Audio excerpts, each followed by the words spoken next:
Okay, so we're waiting for the doors to open. I suspect the next time they open, we are going to see the members of the dais come in. So this is their dramatic opening about to happen. Do you want to talk a little bit about your thoughts on the people involved in this group of big lie makers? You know, this is this graphic we have from our big charts. I mean, are the people in criminal. Oh, that's Scavino. Criminal. Jenny Thomas is run criminal, and the guy whining about the FBI. The handcuffs were tight when the FBI arrested me. All I wanted to do was Green Bay sweep. Just shut up and go to prison. The Green Bay sweep. I've never heard such nonsense in my life, honestly. That dude used to, Peter Navarro used to be a Democrat for years. He was a Clinton guy. Believe it or nuts. It's true. I looked him up. He used to be a Democrat. I know. It's kind of crazy. I can't believe he used to be a Democrat. It's kind of bizarre. It's almost like treason doesn't matter which party. Treason will find a home regardless. Just waiting, Steve. What's the pictures coming in now? I think we have the first pictures about to arrive. Here's the chairman. Benny Thompson. Benny Thomas showing up. Benny Thompson. Distinguished Congressman of Mississippi. And there's Liz Cheney. She did a great job. I thought she did a fantastic job. Now, we haven't heard from any other people in the hearing so far. Zoe Lofgren there of California, who is the only remaining member of the Watergate investigative crew still in Congress and still working for Congress, to my knowledge. She's great. She's so fantastic. So today, we're going to talk about the big lie. That's the big issue. Gavel down. In order. Yes. Without objection, the chair is authorized to declare the committee in recess at any point. Pursuant to House Deposition Authority Regulation 10, the chair announces the committee's approval to release the deposition material presented during today's hearing. Good morning. Last week, the Select Committee laid out a preview of our initial findings about the conspiracy overseen and directed by Donald Trump to overturn the results of the 2020 presidential election and block the transfer of power, a scheme unprecedented in American history. My colleagues and I don't want to spend time talking about ourselves during these hearings, but as someone who's run for office a few times, I can tell you at the end of a campaign, it all comes down to the numbers. The numbers tell you the winner and the loser. For the most part, the numbers don't lie. But if something doesn't add up with the numbers, you go to court to get resolution. And that's the end of the line. We accept those results. That's what it means to respect the rule of law. That's what it means to seek elective office in our democracy. Because those numbers aren't just numbers, they're votes. They're your votes. They are the will and the voice of the people. And the very least we should expect from any person seeking a position of public trust is the acceptance of the will of the people, win or lose. Donald Trump didn't. He didn't have the numbers. He went to court. He still didn't have the numbers. He lost. But he betrayed the trust of the American people. He ignored the will of the voters. He lied to his supporters and the country. And he tried to remain in office after the people had voted him out. And the courts upheld the will of the people. This morning, we'll tell the story of how Donald Trump lost an election and knew he lost an election, and as a result of his loss, decided to wage an attack on our democracy, an attack on the American people by trying to rob you of your voice in our democracy. And in doing so, lit the fuse that led to the horrific violence of January 6th, when a mob of his supporters stormed the Capitol sent by Donald Trump to stop the transfer of power. Today, my colleague from California, Ms. Lofgren, and our witnesses will detail the Select Committee's findings on these matters. But first, I will recognize our distinguished Vice Chair, Ms. Cheney of Wyoming, for any opening statement she'd care to offer. Thank you very much, Mr. Chairman. Last week, as the chairman noted, our committee began outlining a 7-part plan overseen by President Trump to overturn the 2020 election. Today, we will begin looking at the initial part of that plan. President Trump's effort to convince millions of Americans that the election was stolen from him by overwhelming fraud. A federal court has already reviewed elements of the committee's evidence on this point and said this, quote, "In the months following the election, numerous credible sources from the president's inner circle to agency leadership and statisticians informed President Trump and Dr. Eastman that there was no evidence of election fraud," close quote, sufficient to overturn the 2020 presidential election. The court's opinion methodically documents each of the principal reasons for that conclusion, and I would urge all those watching to read it. Today, we will begin to show the American people some of our evidence.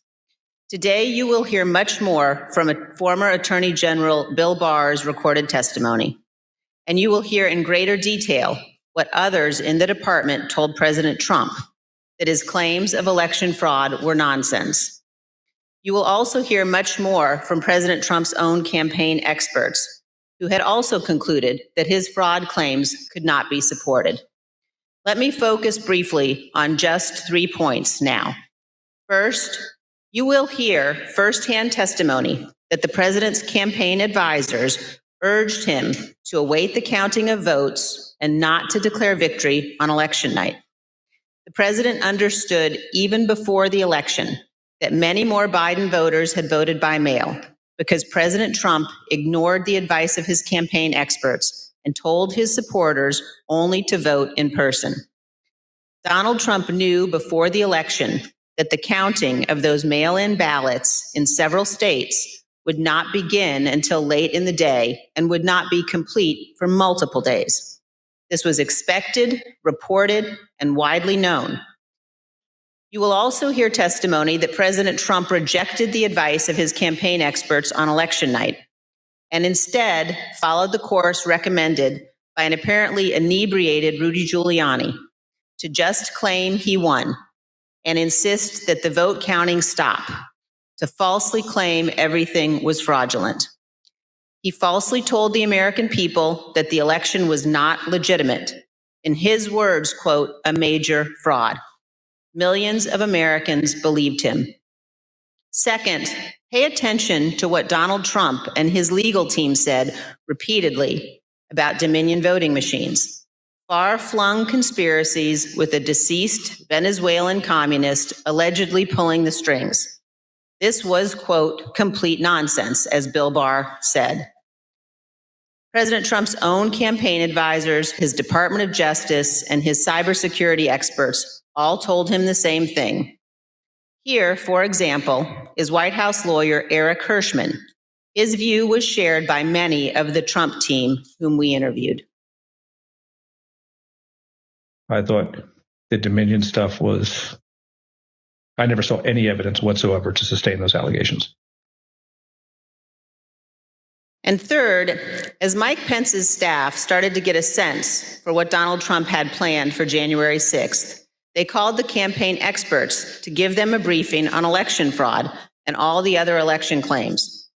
On January 2nd, the general counsel of the Trump campaign, Matthew Morgan, this is the campaign's chief lawyer, summarized what the campaign had concluded weeks earlier, that none of the arguments about fraud or anything else could actually change the outcome of the election.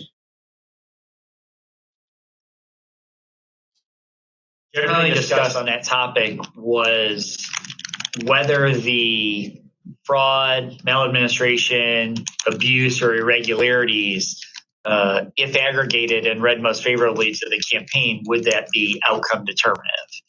And I think everyone's assessment in the room, at least amongst the staff, Mark Short, myself, and Greg Jacob, was that it was not sufficient to be outcome determinative.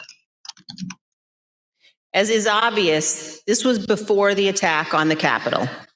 The Trump campaign legal team knew there was no legitimate argument, fraud, irregularities, or anything to overturn the election. And yet President Trump went ahead with his plans for January 6th anyway.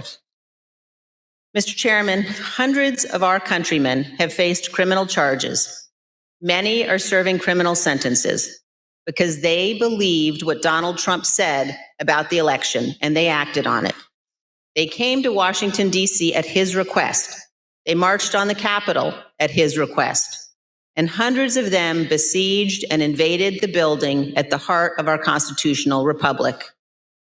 As one conservative editorial board put it recently, quote, Mr. Trump betrayed his supporters by conning them on January 6th, and he is still doing it.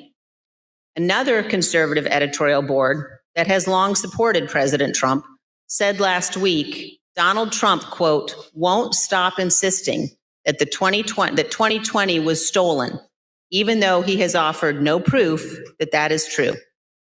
And this, Donald Trump now, quote, clings to more fantastical theories, such as Dinesh D'Souza's debunked 2,000 mules, even as recounts in Arizona, Georgia, and Wisconsin confirm Trump lost. Those are the correct conclusions to draw from the evidence gathered by this committee. We have much more evidence to show the American people on this point than we can reasonably show in one hearing. But today, we will begin. Thank you, Mr. Chairman. I yield back.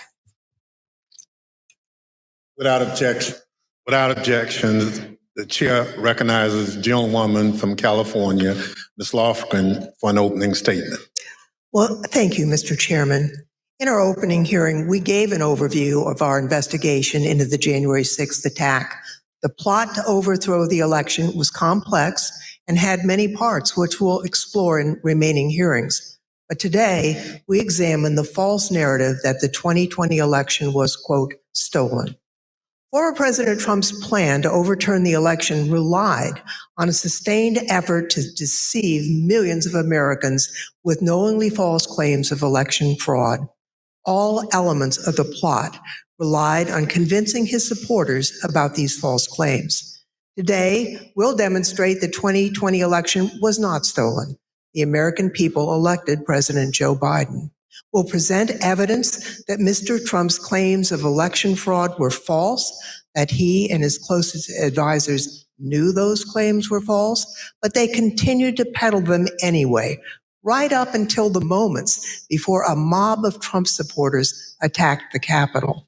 We'll also show that the Trump campaign used these false claims of election fraud to raise hundreds of millions of dollars from supporters who were told their donations were for the legal fight in the courts. But the Trump campaign didn't use the money for that. The big lie was also a big ripoff. The former president laid the groundwork for these false claims well in advance of the election. As early as April 2020, Mr. Trump claimed that the only way he could lose an election would be as a result of fraud. You know the things with bundling and all of the things that are happening with votes by mail, where thousands of votes are gathered, and I'm not going to say which party does it, but thousands of votes are gathered and they come in and they're dumped in a location, and then all of a sudden you lose elections that you think you're going to win. The only way we're going to lose this election is if the election is rigged. Remember that. It's the only way we're going to lose this election. This is going to be a fraud like you've never seen. Did you see what's going on? Take a look at West Virginia, mailmen selling the ballots. They're being sold. They're being dumped in rivers. This is a horrible thing for our country. This is not going to end well. Mr. Trump decided even before the election that regardless of the facts and the truth, if he lost the election, he would claim it was rigged. Mr. Trump was right about one thing. It did not end well. On election night, Mr. Trump claimed even before the votes were counted that his loss was a result of fraud. Now, Thursday, we had testimony from Attorney General Barr about the Department of Justice investigation of Mr. Trump's fraud claims. Barr told Trump directly that his claims were BS. Yet, after hearing the truth and that warning from the AG, Mr. Trump continued to peddle the false claims of fraud. You'll hear detailed testimony from Attorney General Barr describing the various election fraud claims the Department of Justice investigated. He'll tell you how he told Mr. Trump repeatedly that there was no merit to those claims. Mr. Barr will tell us that Mr. Trump's election night claims of fraud were made without regard to the truth and before it was even possible to look for evidence of fraud. Attorney General Barr wasn't alone. You'll see and hear today other Department of Justice officials and senior advisors to Mr. Trump that they told him the claims he was making were not supported by evidence. The election fraud claims were false. Mr. Trump's closest advisors knew it. Mr. Trump knew it. That didn't stop him from pushing the false claims and urging his supporters to, quote, fight like hell, to, quote, take back their country. After he lost the election, various legal challenges were made. You'll hear testimony today from a renowned Republican election litigation lawyer who will explain the normal process by which candidates challenge an election. Rather than accept the results of the election and the decisions of the courts, Mr. Trump pursued a different strategy. He tried to convince the American people the election had been stolen. Many of his supporters believed him, and many still believe him today. The attack on January 6th was a direct and predictable result of Mr. Trump's decision to use false claims of election fraud to overturn the election and to cling to power. Mr. Chairman, I yield back. Thank you very much. I now welcome our first witness. We're joined today by former Fox News politics editor Chris Stilwell. Bill Stepien, President Trump's former campaign manager, was subpoenaed to be here and was in Washington this morning, prepared to testify. Kevin Marino, Mr. Stepien's attorney, is here with us today. Thank you, Mr. Marino, for coming. And he has advised us that Mr. Stepien's wife went into labor this morning. Mr. Stepien unexpectedly had to travel to be with his wife, and we wish him the best.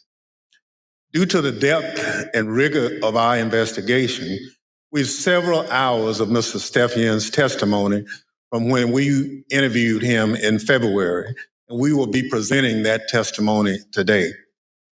I'll now swear in our witness. The witness will please stand and raise his right hand. Do you swear or affirm under penalty of perjury that the testimony you're about to give is the truth, the whole truth, and nothing but the truth? So help you God. Thank you. You may be seated. Let the record reflect the witness answered in the affirmative. I now recognize myself for questions. I want to start by showing a video that tells the story of what was going on in the Trump White House on election night in November of 2020. Do you remember where you were on the night of the election, November the 3rd? I was at the White House. You know where specifically over the course of that night you spent your time within the White House? There was an event that was organized in the residence, so I moved between the residence, a room sort of off the residence where some family members were. I take it the president was upstairs in the residence. He was upstairs. We were kind of on the first floor, so not upstairs. We were with mostly with Ivanka and her brothers and a couple other people who'd be coming in and out. Can you just describe the atmosphere? What were people expecting that night when you got to the White House? I think that there was, typically for people who show up there on election night, it's going to be a self-select, more positive environment. I think people were a little bit nervous, not knowing what was going to happen with the red wave or the red mirage as the debate was being carried out. The Fox News Decision Desk is calling Arizona for Joe Biden. That is a big get for the Biden campaign. Arizona's called. Do you remember that? I do. What do you remember happening where you were when Arizona was called? There was surprise at the call. Who was surprised? Most everyone in the room. Were you being one of them? Yes. Did that shift the atmosphere or the attitude in the White House? Completely. How so? Can you describe that?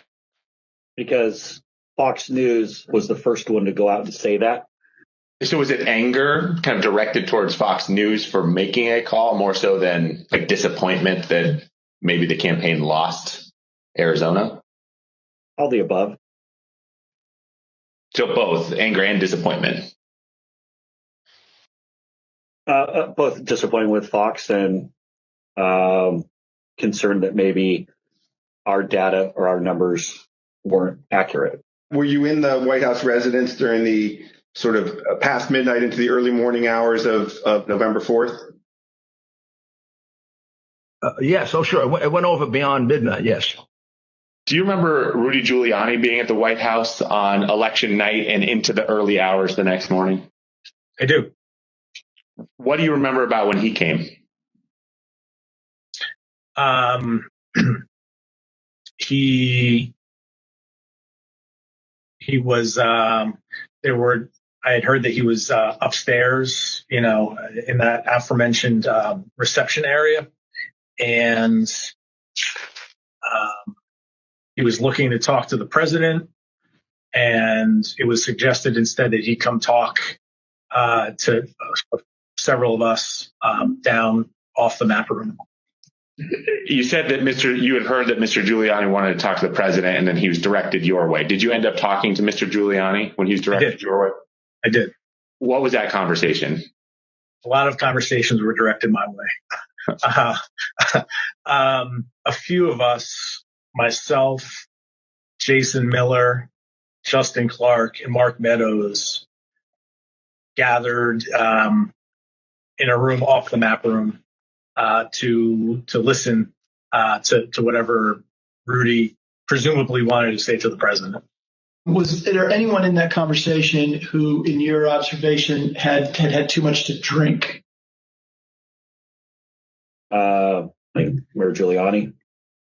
Tell me more about that. What was your observation about his potential intoxication during that discussion about what the president should say when he's addressed the nation on election night?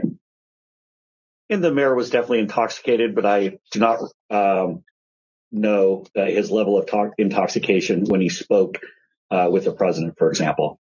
Were you part of any discussions with the people I mentioned, Mr. Stepien, Mr. Meadows, or anyone else, about whether the president should make any sort of speech on election night? I spoke to the president.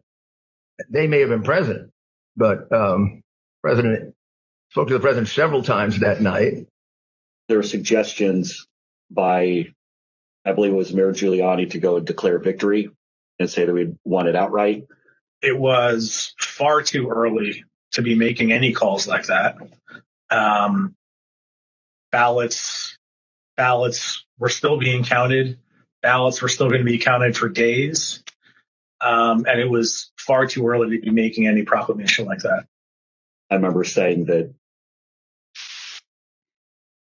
to the best of my memory, and I was saying that we should not go and declare victory until we had a better sense of the numbers. Okay. Can you be more specific about that conversation, in particular what Mayor Giuliani said, your response, and then anybody else in the room's response? I think effectively Mayor Giuliani was saying, we won it. They're stealing it from us. Where'd all the votes come from? We need to go say that we won. And essentially that anyone who didn't agree with that position was being weak.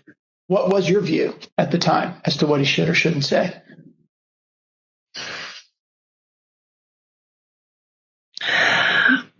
I don't know that I had a firm view as to what he should say. In that circumstance, the results were still being counted. It was becoming clear that the race would not be called on election night. My belief, my recommendation was to say that votes were still being counted, too early to tell, too early to call the race. But we proud of the race we ran, and we think we're in good position, and we'll have more to say about this the next day or the next day whenever we had something to say. And did anybody who was a part of that conversation disagree with your message? Yes. Who was that? The president disagreed with that. I don't recall the particular words. He thought I was wrong. He told me so, and that they were going to go in he was going to go in a different direction. This is a fraud on the American public. This is an embarrassment to our country. We were getting ready to win this election. Frankly, we did win this election.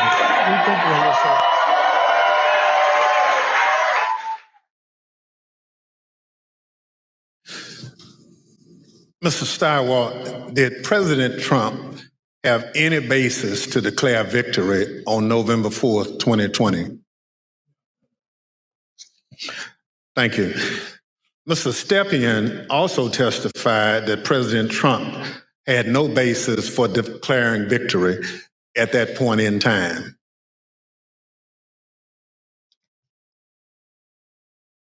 My belief, my recommendation was to say that votes were still being counted.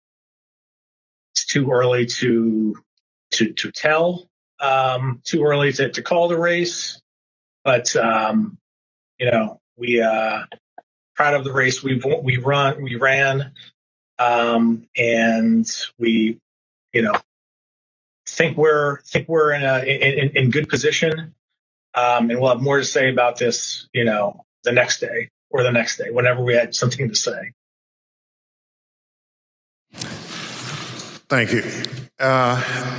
Steiwalt, after the votes were counted, who won the presidential election of 2020? Joseph Robinette Biden Jr. of the great state of Delaware. Thank you. That's the bottom line. We've had an election. Mr. Trump lost, but he refused to accept the results of the democratic process.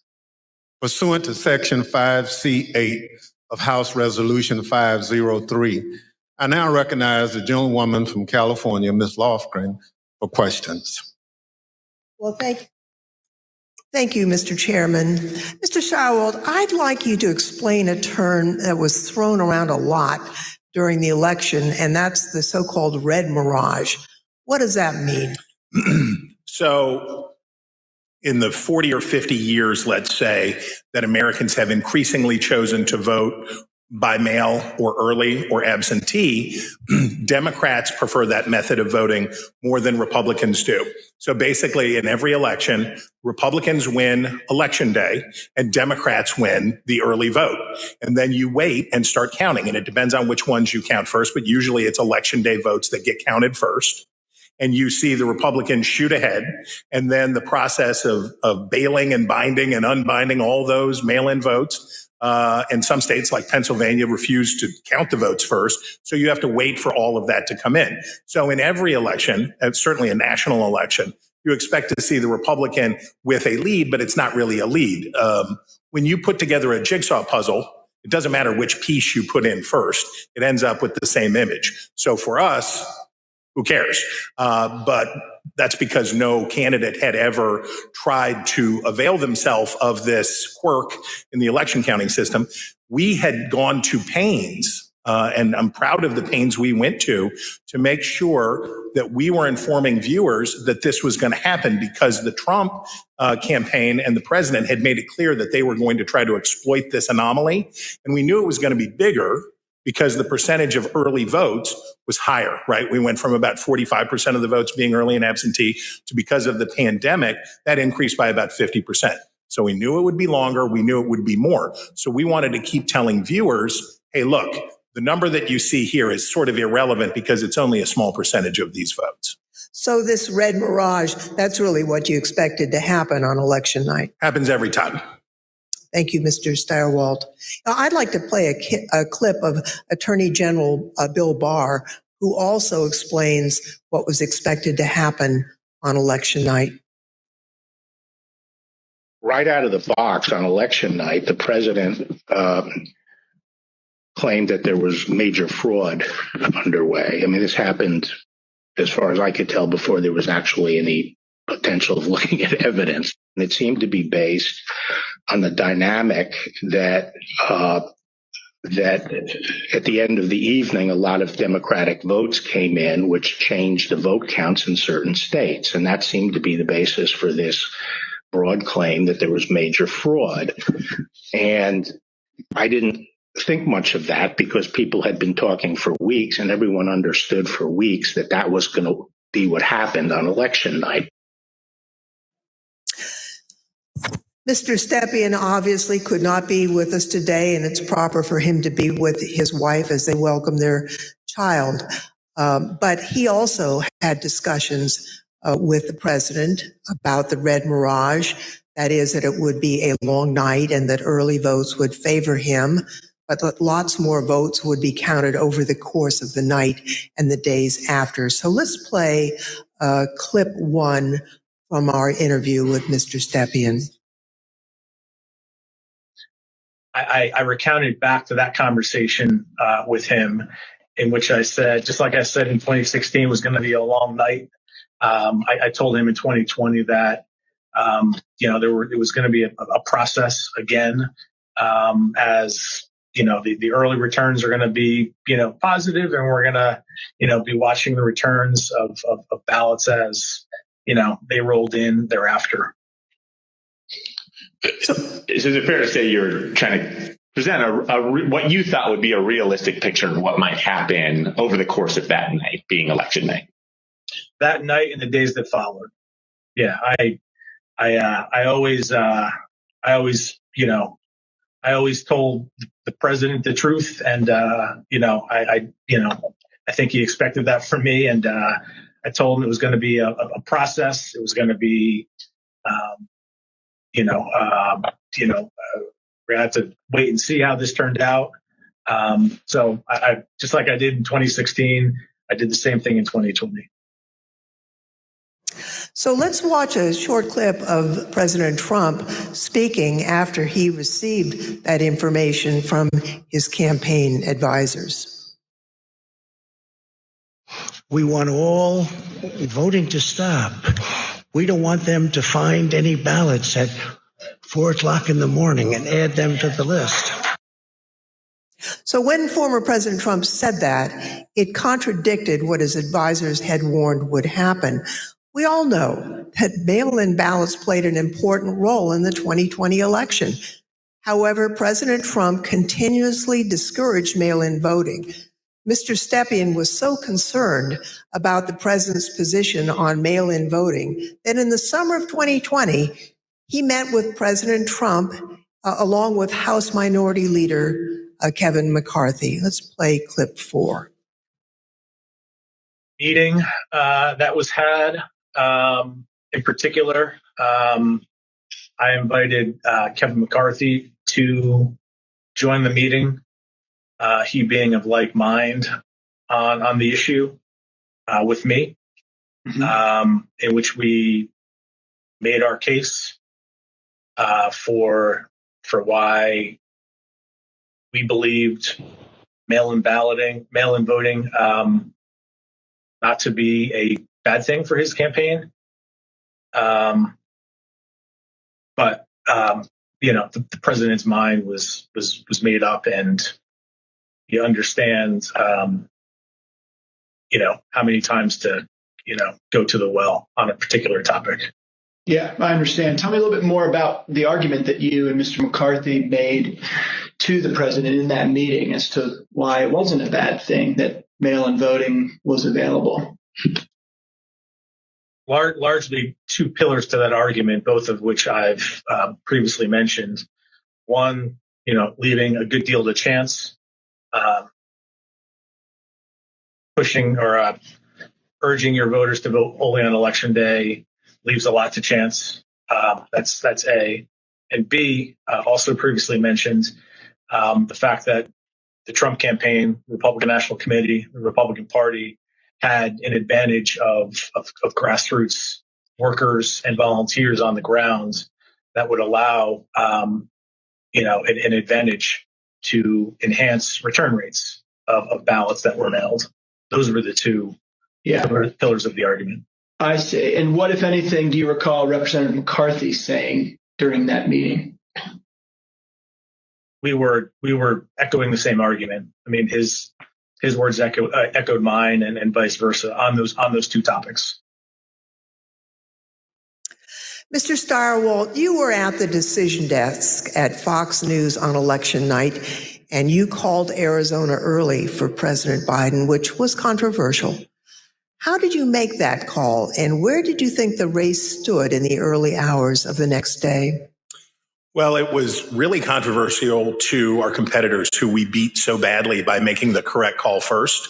Our decision desk was the best in the business, and I was very proud to be a part of it because we had partnered with the Associated Press and the National Opinion Research Center at the University of Chicago, thanks to my colleague and friend Arnon Mishkin, had built a wonderful device for forecasting the outcomes of elections. So we had a different set of data than our competitors did. We had more research, and we had a better system, and we had a great team. So what you're waiting to see is, do the actual votes match up with the expectations in the poll?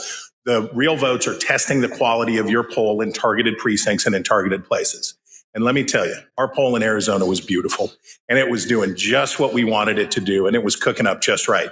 And at some point, and I forget exactly who, but at some point it became clear that Arizona was getting ready to make a call.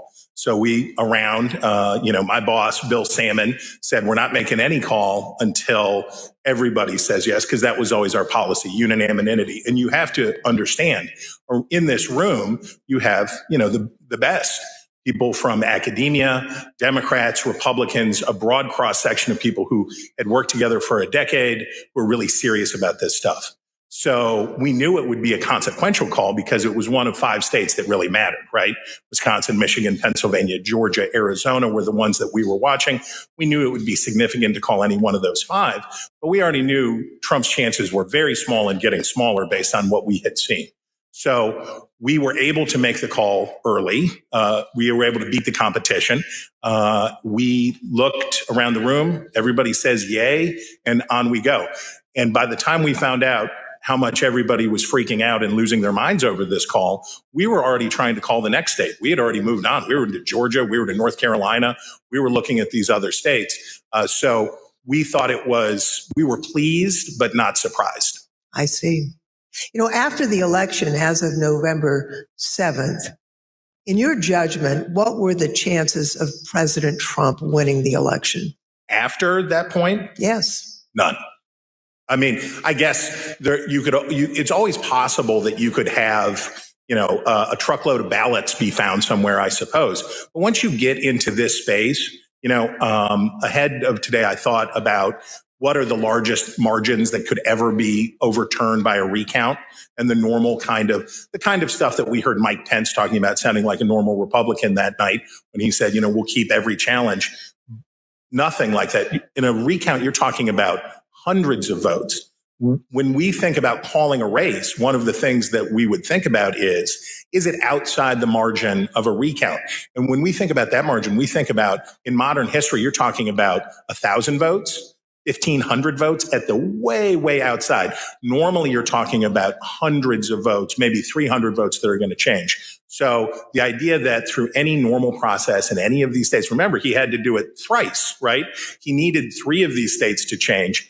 And in order to do that, I mean, you're at an infant. You're better off to play the Powerball than to have that come in. On November 7th, the other major news outlets called the race for President Biden. Now, Mr. Stepien told the committee that he thought the odds were, and this is a quote, very, very, very bleak, and held a meeting with the president that same day. Let's show clip 8. video clip 8. I mean, with each day that wore on, I mean, the trajectory of the race, on election night, Trump ahead in many states. And as that week wore on, as the third became the fourth, became the fifth, and so on and so forth, and the vote by mail ballots were tabulated, Trump's lead, grew more narrow, and in some places, Biden surpassed, Trump in the vote totals. So as the week wore on, as we paid attention to those numbers multiple times a day, internally, I was feeling less confident for sure. What was your view on the state of the election at that point? Very, very, very bleak. We told him, the group that went over there outlined, my belief in chances for success at this point, and then we pegged it at 5, maybe 10% based on recounts that were that either were automatically initiated or could be initiated based on realistic legal challenges, not all the legal challenges that eventually were pursued. But it was my belief is that it was a very, very, 5 to 10%. It's not a very good optimistic outlook. Now, as President Trump and others continued to claim that the election was stolen, there were lawyers who were a part of the campaign lawyers who were responsible for investigating the fraud claims. That includes Alex Cannon, who could not validate the claims that were being made, including those being made by the president. Let's roll video 15. This is an email. It's 2 emails, actually. The first is from Alex Cannon to you and Faith McPherson. And then you forward that email on to Mark Meadows, Justin Clark, and Jason Miller, the subject being AZ federal ID voters. If you look at the original email there, it says, Bill, we completed the AZ analysis you requested. I assume that's about Arizona. And because of the substantial uncertainty surrounding the databases, this is a highly unreliable way to identify ineligible voters. Can you explain the task that you gave to Ms. Cannon for this Arizona analysis? Sure. Previously, I described some of my frustration with some of the claims that people would throw at President Trump regarding, you need to look at this, this happened in this state or that happened in that state. And it would be, those would flow to us to look into. I talked about that before, I think. Yep. This is an example of that. I recall in Arizona, someone had thrown out, I believe this to be the claim, that there were thousands of illegal citizens, people not eligible to vote, having cast their ballots in Arizona. Someone had thrown out that claim to President Trump. And with, the margins being as close as they were, as I previously described, that could potentially matter. So this wild claim is thrown out, which, on its face didn't seem, realistic or possible to me. I asked Alex to look at the claim, and I haven't read this full email, but I recall the response to that. The reality of that was not illegal citizens voting in the election. I think it was like overseas voters voting in the election. So obviously, people who were eligible to vote. When these findings were passed up the chain to President Trump, he became frustrated and he replaced the campaign's legal team. Let's play clip 14. I think the president, it was during the second week where things like, you displayed were occurring, where he was, growing increasingly unhappy with, his team. Me less so because I was less involved at this point, but still me. Growing increasingly unhappy with Justin Clark, and that kind of, paved the way for, Justin to be moved out and Mayor Giuliani to be moved in as the person in charge of, the legal side of the campaign, and for all intents and purposes, the campaign at that point. Now, when Mr. Stepien became campaign manager, he was the second Trump campaign manager for the 2020 race, and there were only about 115 days until Election Day. So let's play the video. I inherited a campaign that was, the day I was hired was, I believe, President Trump's low point in the 2020 daily average polling against President Biden. It was a campaign at a low point in the polls. It was structurally and fiscally deficient. There was a great deal wrong with the campaign in both of those in both of those areas. So most of my day spent fixing what, and I think I took over with 115 days left in the campaign. Most of my time was spent fixing the things that could be fixed with 115 days left in the campaign. Mr. Stepien has been in the campaign field for a long time, and he worked for lots of different candidates and campaigns. He testified to this committee about his concerns given the claims that Mr. Giuliani and Ms. Powell and their team were making publicly. Let's play clip 15. Okay, and was it important for you, Mr. Stepien, to sort of pull back just for your own professional reputation? You didn't want to be associated with some of what you were hearing from the Giuliani team and others that sort of stepped in the wake of your departure? I didn't mind being categorized. There were two groups of, we called them kind of my team and Rudy's team. I didn't mind being characterized as being part of Team Normal, as reporters, kind of started to do around that point in time. I said, hours ago, early on, that, I've been doing this for a long time, 25 years, and I've spanned, political ideologies from Trump to McCain to Bush to Christie, and, I can work under a lot of circumstances for a lot of varied, candidates and politicians, but situation where, and I think along the way I've built up a pretty good, I hope, a good reputation for being honest and professional. And I didn't think what was happening was necessarily honest or professional at that point in time. So that led to me stepping away.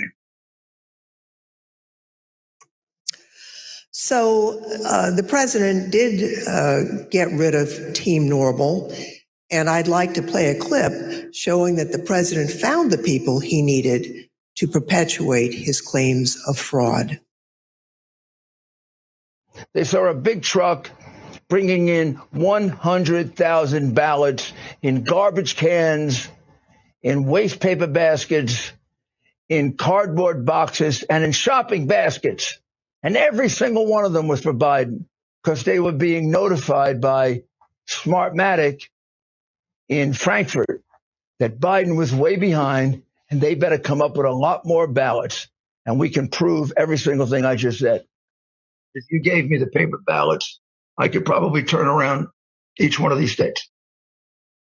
I'm absolutely convinced if you let me examine each one of those ballots, I'd pull out enough that were fraudulent that it would shake the hell out of the country. It can set and run an algorithm that probably ran all over the country to take a certain percentage of votes from President Trump and flip them to President Biden, which we might never have uncovered had the votes for President Trump not been so overwhelming in so many of these states that it broke the algorithm. I remember that one of the things Mark said at some point was you can't show an actual vote was flipped, which I found at the time to be a remarkable assertion because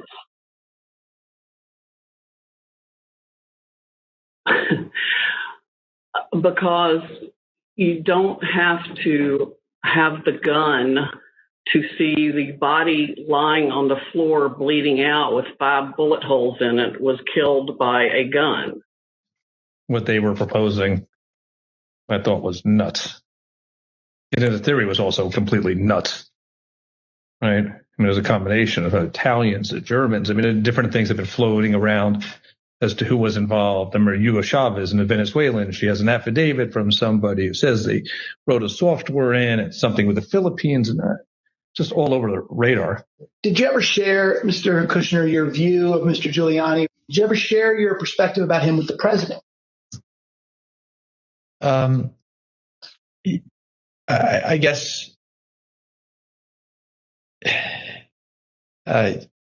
yes. Tell me what you said. Basically, not the approach I would take if I was you. Okay. And how did he react? How did President Trump react when you shared that view with him? We said, I have confidence in Rudy. I think I had conversations with probably all of our council who are signed up to assist on Election Day as they disengaged with the campaign. The general consensus was that law firms were not comfortable making the arguments that Rudy Giuliani was making publicly. I seem to recall that I had a similar conversation with most all of them. I made it clear I did not agree with the idea of saying the election was stolen and putting out this stuff, which I told the president was bullshit. And, I didn't want to be a part of it. And that's one of the reasons that went into me deciding to leave when I did. Even Sidney Powell, defending herself in a defamation lawsuit brought by Dominion Voting Systems, argued that, quote, no reasonable person would conclude that her statements were truly statements of fact. Mr. Chairman, I yield back. I thank the witness for joining us today. The first panel is now dismissed.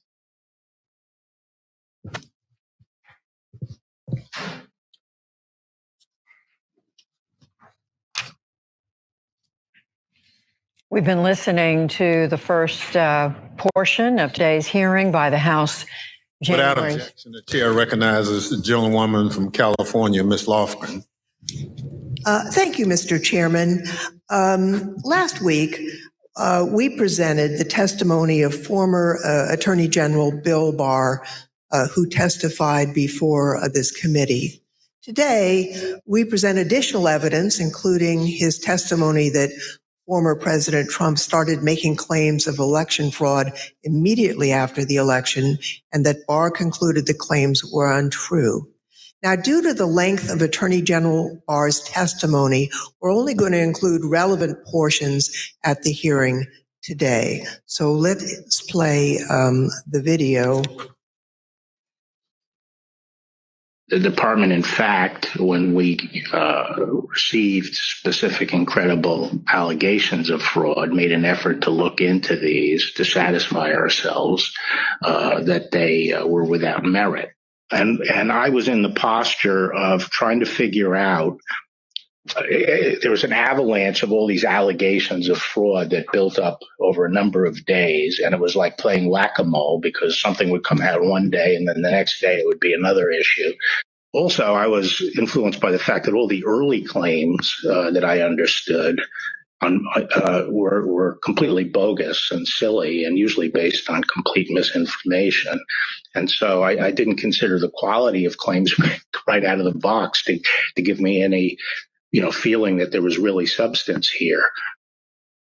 For the first time since the election, the Attorney General spoke personally with the president on November 23rd, and this was at the White House. Let's play the video, please. So on November 23rd, I hadn't spoken to the president since the election. And in fact, as I said, since the middle of October, roughly.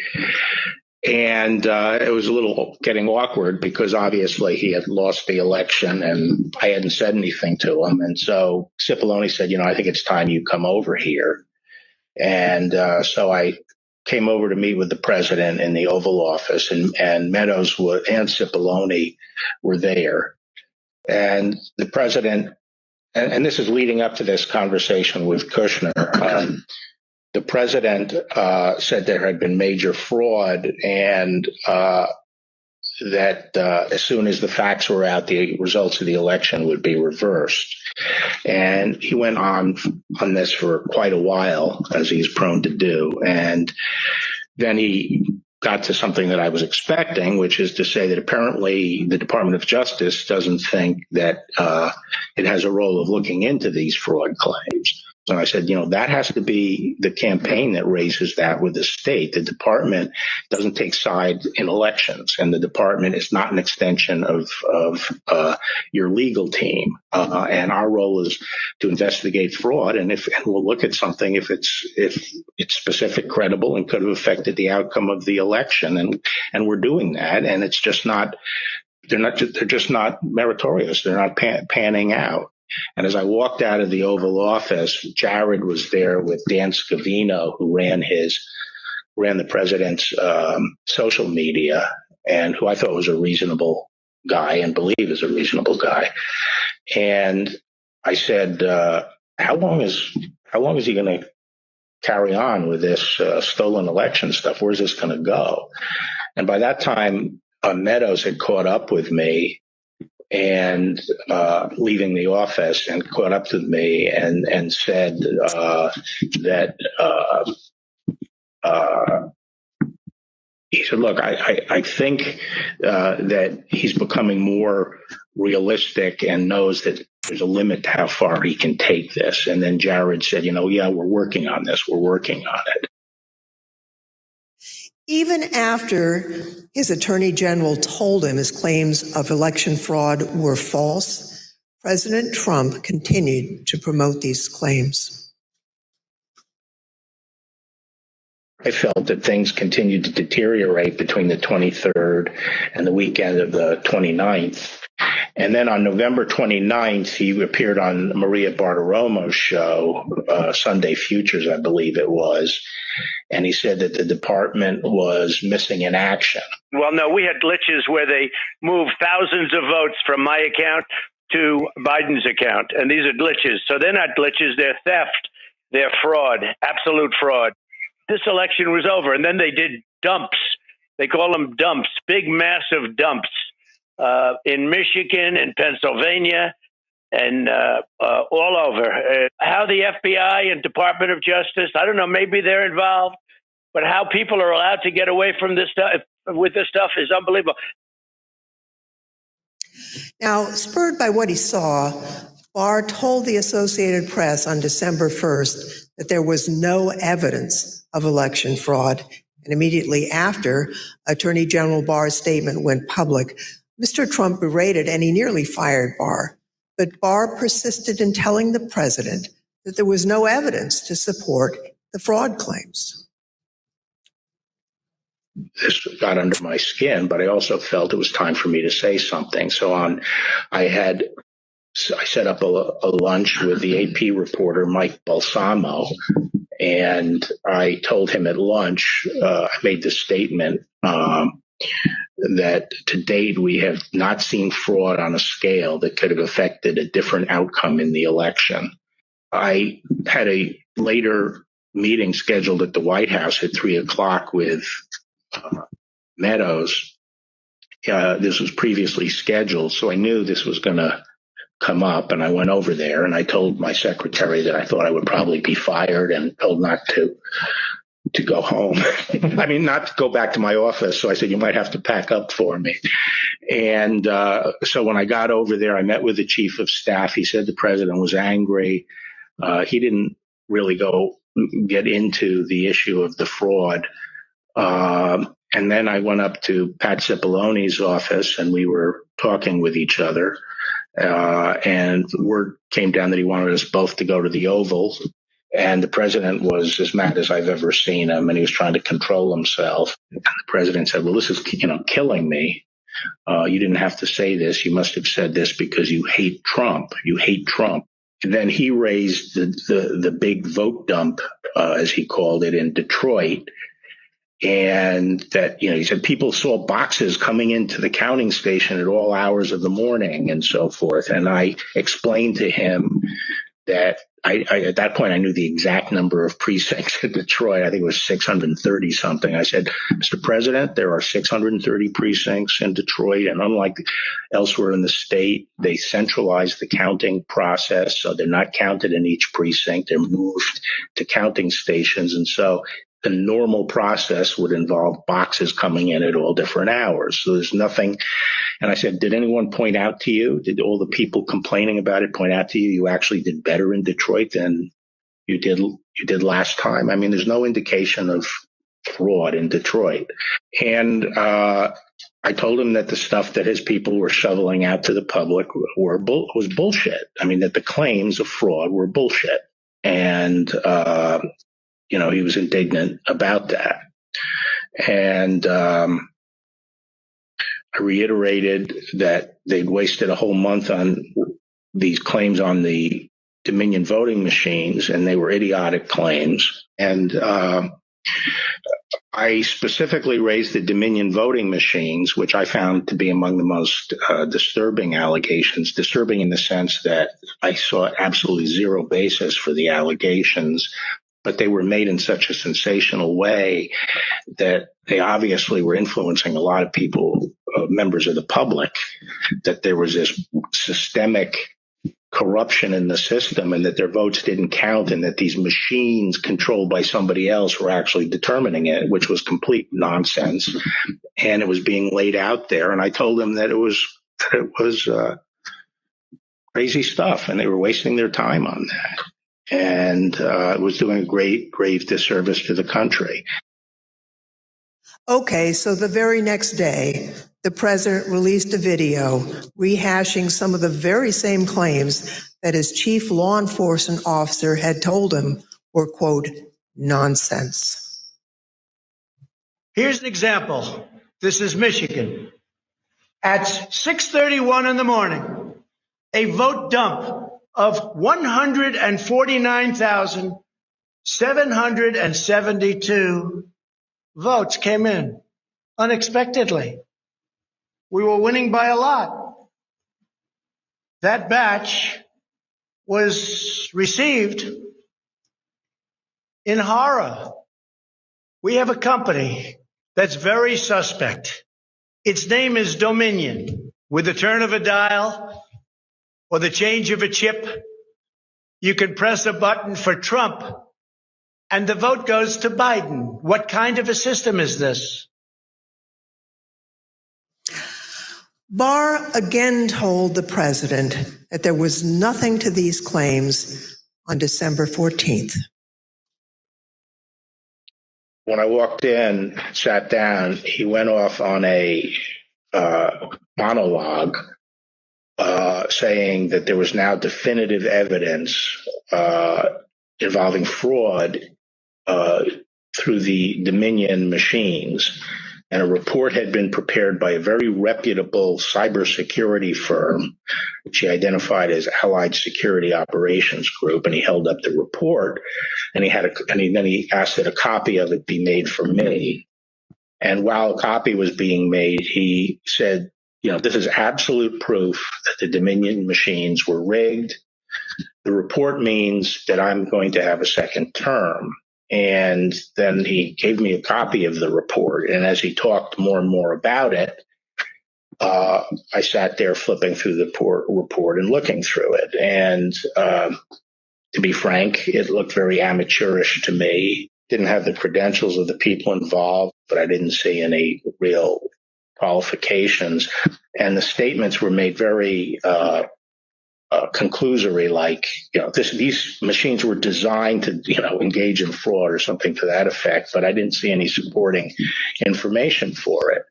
And I was somewhat demoralized because I thought, boy, if he really believes this stuff, he has, lost contact with he's become detached from reality if he really believes this stuff. On the other hand, when I went into this and would, tell him how crazy some of these allegations were, there was never an indication of interest in what the actual facts were. My opinion then and my opinion now is that the election was not stolen by fraud. And I haven't seen anything since the election that changes my mind on that, including the 2000 Mules movie.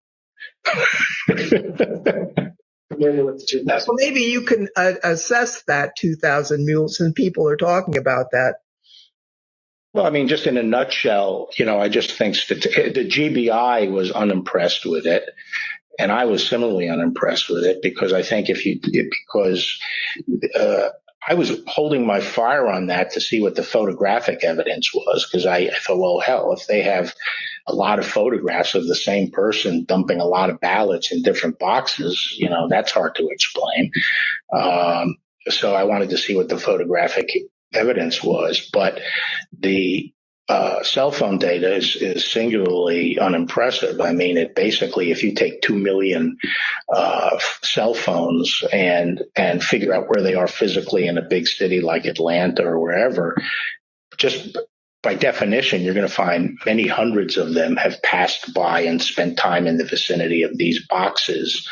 And the premise that, if you go by a box, 5 boxes or whatever it was, that's a mule is just indefensible. It by definition, you're going to have hundreds of this. I mean, I saw one contractor said, we figured out that our truck alone would account for 6 cell phone signals.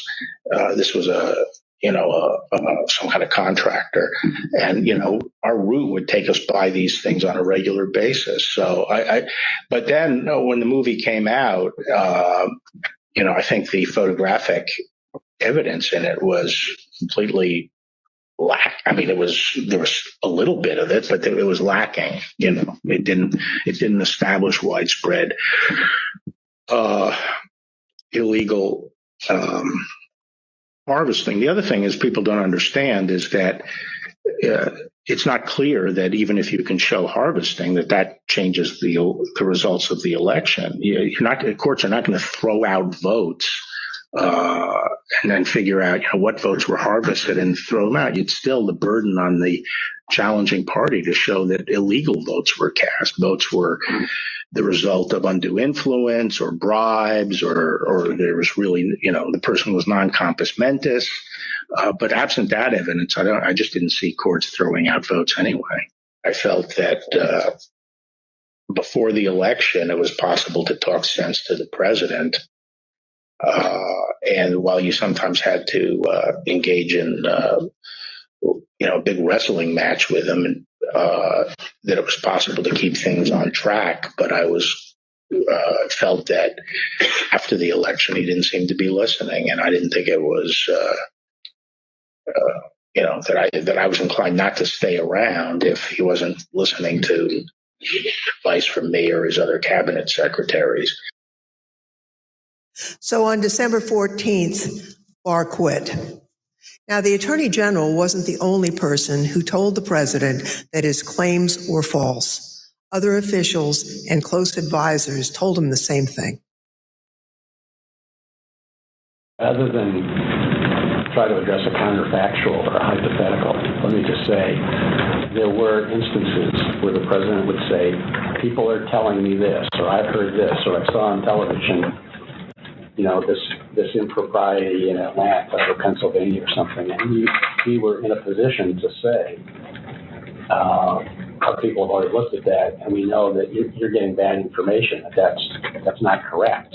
It's been demonstrated to be incorrect from our point of view, and been debunked. A month and a half or so after the election day, and at that meeting, various allegations of fraud were discussed. And, Eric and Pat didn't, told the group, the president included, that, none of those allegations had been substantiated to the point where they could be the basis for any litigation challenge to the election. President Trump's own vice president and his top advisors also knew that there wasn't evidence to support the claims that the president was making. Anyone else other than Mr. Meadows who asked you about the status outside of your legal group, Mr. Morgan and the others you mentioned? Anyone else who asked you the status of what you were finding in your assessment of it? Yes, sir. Who's that? Peter Navarro. When did you talk to Mr. Navarro? Mid-November. Around the same time as Mr. Meadows? Yes, sir. And tell me about that conversation. I recall him asking me questions about Dominion and maybe some other categories of allegations of voter fraud. And I remember telling him that I didn't believe the Dominion allegations because I thought the hand recount in Georgia would resolve any issues with a technology problem and with Dominion or Dominion flipping votes. And I mentioned at that time that the CISA, Chris Krebs, had recently released a report saying that the election was secure.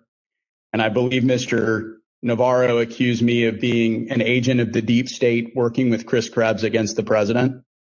And I never took another phone call from Mr. Navarro. Anyone else besides Mr. Meadows, Mr. Navarro, Mr. Hirschman that you had discussions with inquiring about what you were finding in your review of the allegations that were pouring in?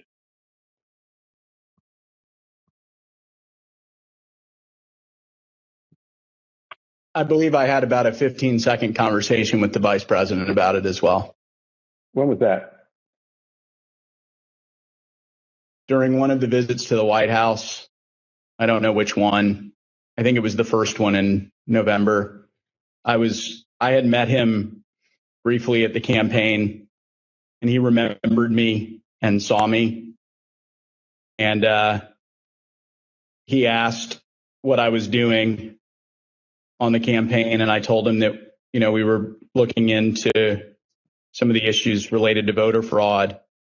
And he asked me, I don't remember his exact words, but he asked me if we were finding anything. And I said that I didn't believe we were finding it, or I was not personally finding anything sufficient to alter the results of the election. And he thanked me. That was our interaction. At a later hearing, you'll hear live testimony from the former acting Deputy Attorney General of the Department of Justice, Rich Donahue. But now I'd like to play a portion of his testimony. I tried to, again, put this in perspective and to try to put it in very clear terms to the president. And I said something to the effect of, sir, we've done dozens of investigations, hundreds of interviews. The major allegations are not supported by the evidence developed. We've looked at Georgia, Pennsylvania, Michigan, Nevada. We're doing our job. Much of the info you're getting is false. And then I went into, for instance, this thing from Michigan, this report about 68% error rate. Reality is it was only 0.0063% error rate, less than 1 in 15,000. So the president accepted that. He said, okay, fine, but what about the others? And again, this gets back to the point that there were so many of these allegations that when you gave him a very direct answer on one of them, he wouldn't fight us on it, but he would move to another allegation. So then I talked about a little bit about the Pennsylvania truck driver. This is another allegation that had come up. And this claim was by a truck driver who believed, perhaps honestly, that he had transported an entire tractor trailer truck full of ballots from New York to Pennsylvania. And this was, again, out there in the public and discussed. And I essentially said, look, we looked at that allegation. We looked at both ends, both the people who load the truck and the people who unload the truck. And that allegation was not supported by the evidence. Again, he said, okay. And then he said, no, I didn't mention that one. What about the others? And I said, okay, well, with regard to Georgia, we looked at the tape, we interviewed the witnesses. There is no suitcase. The president kept fixating on this suitcase that supposedly had fraudulent ballots and that the suitcase was rolled out from under the table. And I said, no, sir, there is no suitcase. You can watch that video over and over. There is no suitcase. There is a wheeled bin where they carry the ballots, and that's just how they move ballots around that facility. There's nothing suspicious about that at all. I told them that there was no multiple scanning of the ballots. One part of that allegation was that they were taking one ballot and scanning it through 3 or 4 or 5 times to rack up votes, presumably for Vice President Biden. I told them that the video did not support that. Then he went off on double voting. The top of the next page, he said, dead people are voting. Indians are getting paid to vote. He meant people on Native American reservations. He said there's lots of fraud going on here. Told him flat out that much of the information he's getting is false and or just not supported by the evidence. We look at the allegations, but they don't pan out.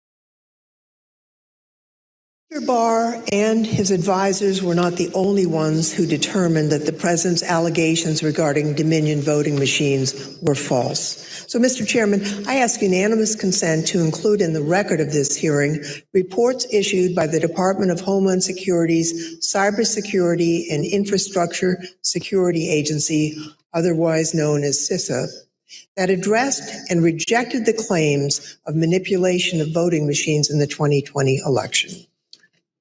Without objection, so ordered.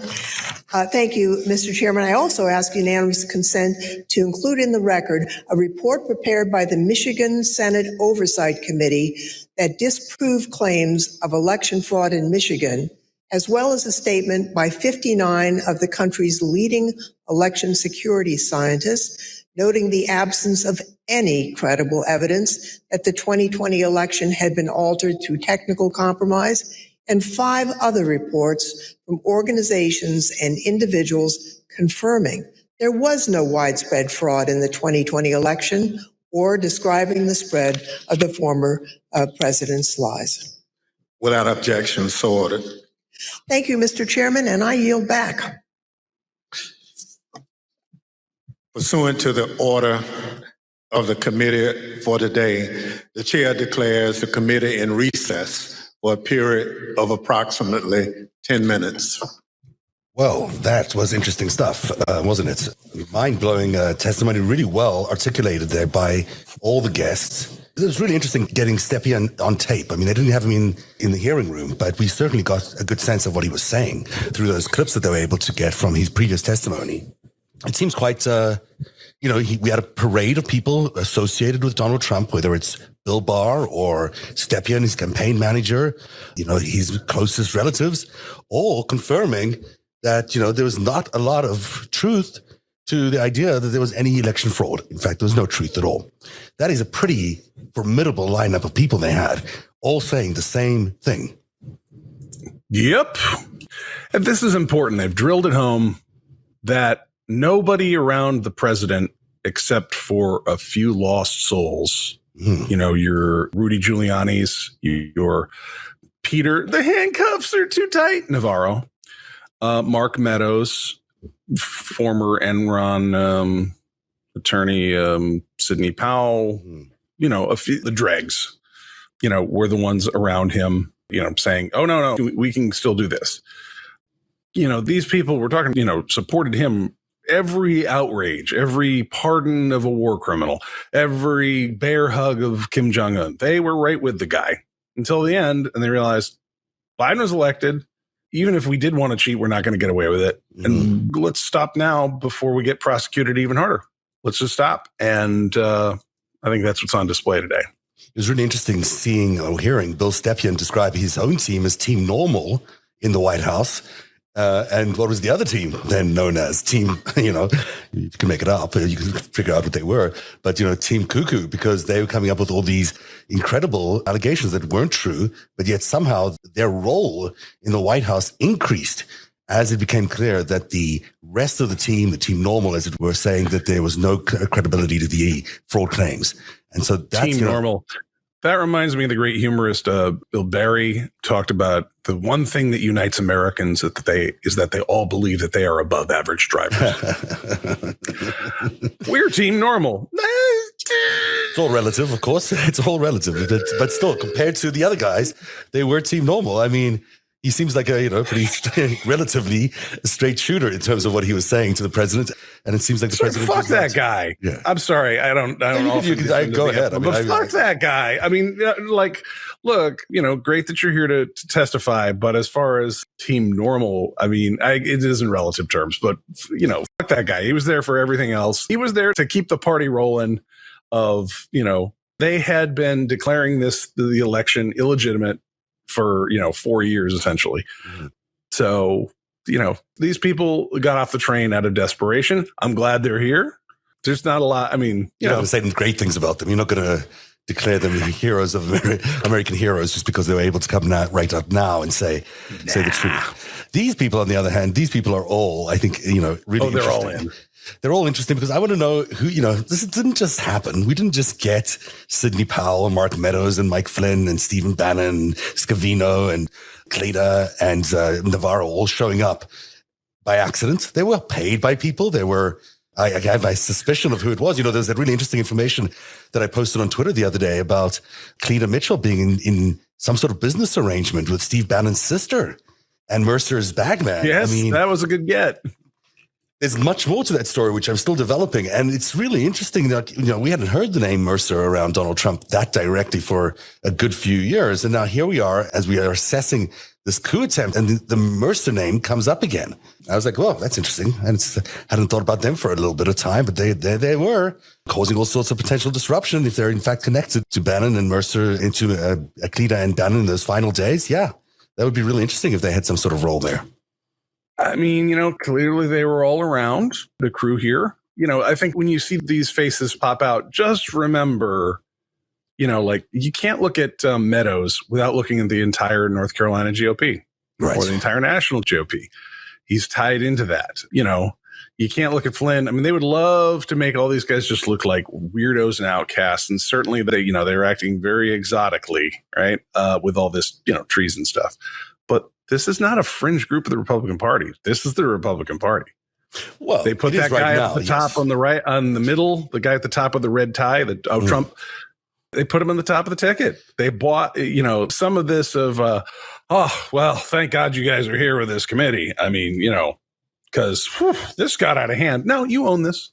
I mean, thank you for testifying, but you all own this, and you're still owning it. And some people in our state legislatures are still inviting these guys to come give talks and do fundraisers and keep this going, which now looks really more interesting in retrospect because it's like this is just full on enterprise, sedition, treason, crime. So for those people who are like, no, we're protecting the Trump legacy and he should have won. Even Trump's own people didn't think he should have won. I mean, save for a handful here who were the last ones scuttling the ship. I guess I'm not just asking that question, without some idea of what the answer might be. Because around, look at Patrick Byrne, the Overstock CEO, God knows what role he really played here. But, he also happens to be Marina Buttina's benefactor, sugar daddy, I don't know, whatever you want to call it. Can't make it up. You can't make it up. How does that happen? How does that guy get to do that? And also, back Michael Flynn or back all these other people that showed up during the final days of the Trump campaign. We know Navarro has some interesting ideas around China, but we also know that he's, because he's supposedly the big anti-China guy, but he's in bed with Bannon, who's supposedly a China guy, so yeah, how does that work? And then you've got a little bit. Yeah. So it gets Flynn, Russia, dinner with Putin. I mean, it's, you sort of start seeing the whole alliances we've been talking about, these of countries also in this mix of people. Maybe they're not the sole reason this mix of people existed, but they may be a real pressure point or influence point, especially in the final days of a term of a president that was illegitimate. Why not tear down the entire system on the way out the door? If you're a foreign government, an adversary of America, why not try to destroy the whole thing? Because why not? Why wouldn't you? If that achieves a better national interest goal for you, then why wouldn't you do something like that? I suppose, I wonder who are the non-Americans just off screen here who are reading these. They knew more than just citizens of the United States.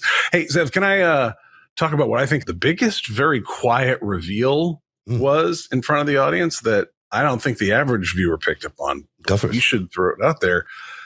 Fox News staffer Chris Steyerwalt said, we have the best, vote forecasting because of the system built at the University of Chicago with Arnon Milchan.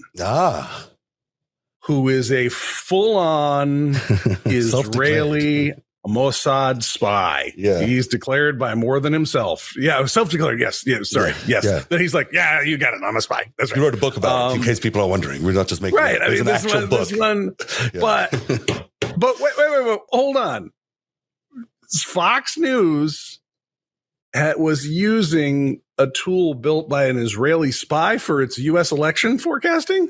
Good catch. That's really interesting. That's a really, really interesting. I was surprised by the fact that they were using different data. That's a bit of a no-no. It's not a no-no, but, they've really got to be certain this data sort of works because they like to have all these same centers having the same data flow. Therefore, different analysis gives them different results. But there you go. Apparently, not at Fox News where they had this better data flow, but it's interesting better. That Arnon Milchan, the guy who also, by the way, famously was a spy alongside Benjamin Netanyahu in the United States when they were stealing nuclear triggers or whatever, something like that. That's right. They got nukes, right? Yeah, they got some nuclear triggers, courtesy of the Californian. I don't know where it was, but they were able to sneak in and collect some and send them back to Israel.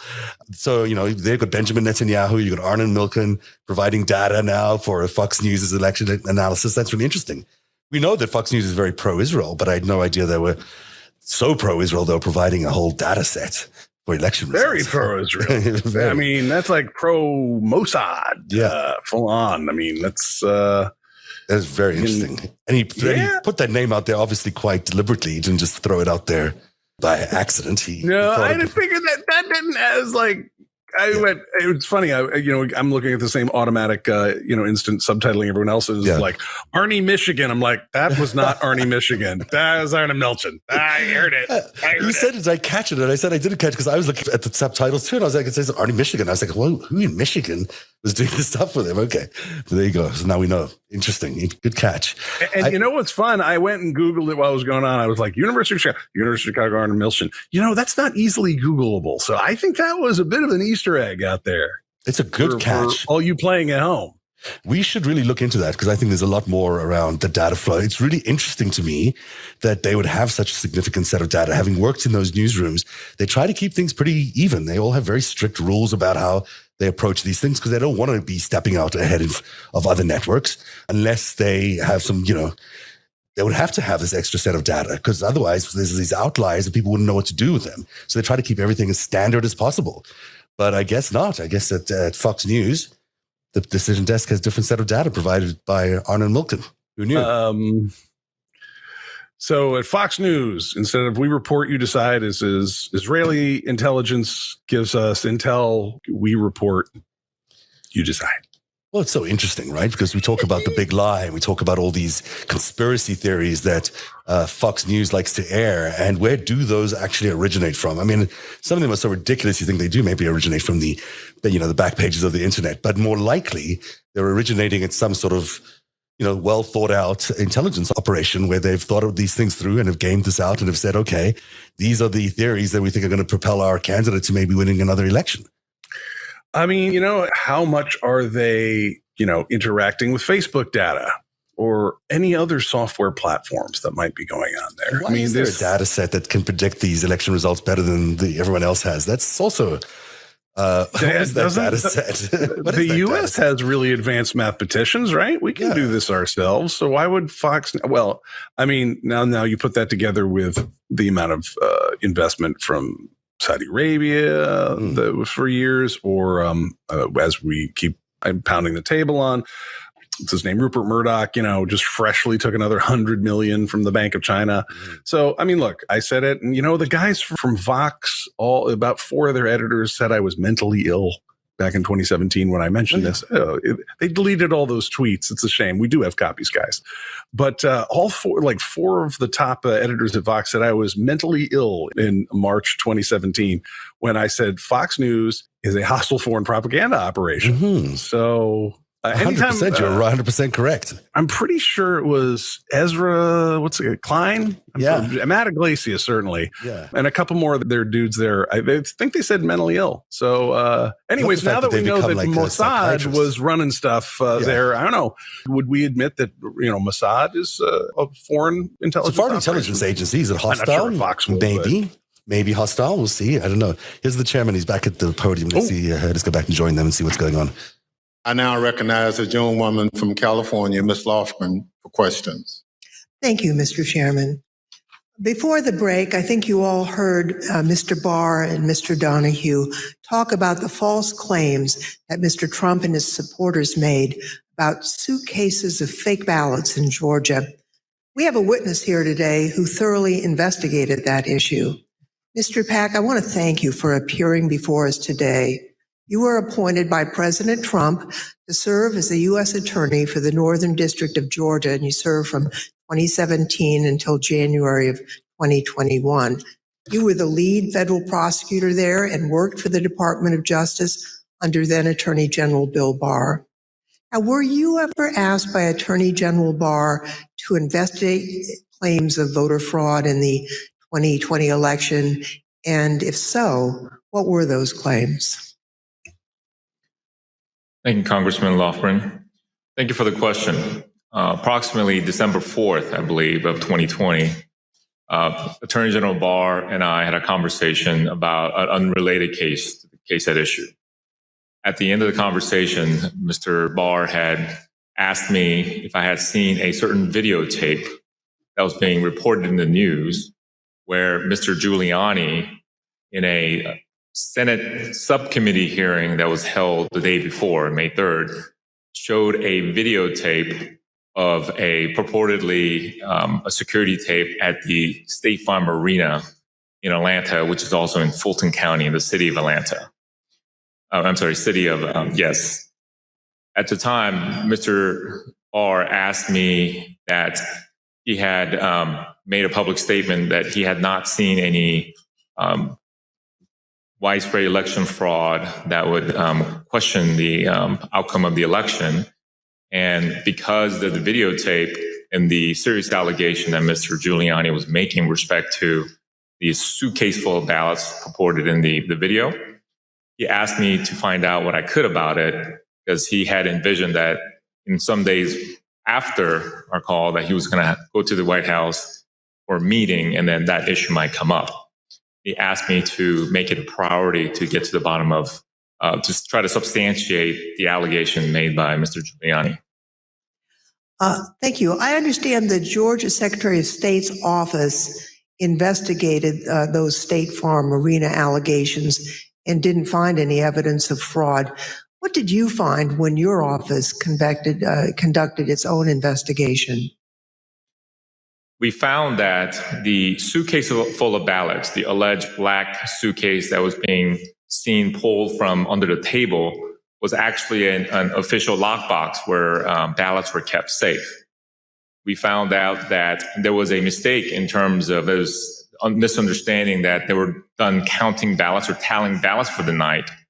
And the partisan watchers that was assigned by each of the respective parties were announced to send home. Well, once they realized the mistake, someone from the Secretary of State's office had indicated that, no, we're not done for the night. You need to go ahead and continue counting. So once they packed up the lockbox full of ballots, they brought back the official ballot box again and continued to tally the ballots from the lockbox. Unfortunately, during the Senate hearing, Mr. Giuliani only played a clip that showed them pulling out the official ballot box from under the table and referring to that as a smoking gun of a fraud in Fulton County. But in actuality, in review of the entire video, it showed that that was actually an official ballot box that was kept underneath the tables. And then we saw them pack up because of the announcement that they thought they were done for the night. And then once the announcement was made that you should continue counting, they brought the ballot box out and they continued to count. The FBI interviewed the individuals that are depicted in the videos that purportedly were double, triple counting of the ballots, and determined that nothing irregular happened in the counting, and the allegations made by Mr. Giuliani were false. Thank you very much. I'd like to play again a testimony from Mr. Donahue, who appeared before the committee before today. Mr. Donahue, we talked at some length about whether or not the White House or the president was informed about the Antrim report. On the results of the investigations, the interviews that had gone on Fulton County, how would those results have been communicated to the White House, to the president? I don't know how they were initially communicated. I do know that they came up in subsequent conversations with the president. And Dag Rose and I essentially told him we looked into that, and it's just not true. Okay, so he was informed. I told the president myself that several times in several conversations, that these allegations about ballots being smuggled in a suitcase and run through the machine several times, it was not true. That we looked at the video, we interviewed the witnesses, it was not true. Mr. Pack, after you left the U.S. Attorney's Office on January 4th, 2021, did the next U.S. Attorney there, I think Mr. Trump's personal pick, Bobby Christine, did he investigate any remaining claims of fraud? And if so, did he find any evidence that supported the president's claims of voter fraud? It is my understanding that Mr. Christine continued any investigations that were pending at the time of my departure, but he was unable to find any evidence of fraud that affected the outcome of the election. So after investigating the president's and Mr. Giuliani's claims about voter fraud in Georgia, is it your view today that there was no evidence of widespread fraud sufficient to undermine confidence in the outcome of the election in Georgia? That is correct. Thank you, Mr. Pack. And I want to thank you also for the service that you've given to our country. We appreciate that. Next, I'd like to turn to President Trump's false allegations about election integrity in Philadelphia. The Attorney General discussed these allegations at some length. You know, the idea, the president has repeatedly suggested that there was some kind of outpouring of unexpected votes in inner city areas like Philadelphia as recently as January 13th when he walked off the NPR set. He was asked by the interviewer, what's your evidence of fraud? And he said more people voted in Philadelphia than there were voters. And that was absolute rubbish. The turnout in Philadelphia was in line with the state's turnout. And in fact, it was not as impressive as many suburban counties. And there was nothing strange about the Philadelphia turnout. It wasn't like there was all these unexpected votes that came out in Philadelphia. So, I think once you actually look at the votes and then there's an obvious explanation. For example, in Pennsylvania, Trump ran weaker than the Republican ticket generally. He ran weaker than two of the state candidates. He ran weaker than the congressional delegation running for federal Congress, and he ran weaker than the Republican, I think. I haven't looked at this recently, but he generally was a weak element on the Republican ticket. So that does not suggest that the election was stolen by fraud. How about Pennsylvania and Bill McSwain? We were talking to the U.S. Attorney in Philadelphia about an alleged discrepancy between the number of absentee ballots issued and the number of ballots Right. So that was one of the big ones for a period of time. I think that was raised at Gettysburg by Giuliani or something like that, but it kept on being repeated, and I found it annoying because it didn't seem that it was right. So I called McSwain, and he got back to me. He said, no, the problem is that Mastriano threw out this number, and what he did was he mixed apples and oranges. He took the number of applications for the Republican primary and he compared it to the number of absentee votes cast in the general election. But once you actually go and look and compare apples to apples, there's no discrepancy at all. And that's one of the I think at some point I covered that with the president. We have another witness here today who has detailed knowledge about the election process in Philadelphia. Mr. Schmidt, at the time of the 2020 presidential election, you were serving as the only Republican member of Philadelphia's 3-member city commission, which is responsible for overseeing elections throughout the city. Is that correct? That's correct, Congressperson. So President Trump made numerous claims regarding fraudulent voting practices in Philadelphia, including the claim that dead people were voting. In fact, Mr. Giuliani told Pennsylvania state legislators that 8,000 dead people voted in Pennsylvania. You investigated those claims of voter fraud. Can you tell us what you found? Not only was there not evidence of 8,000 dead voters voting in Pennsylvania, there wasn't evidence of 8.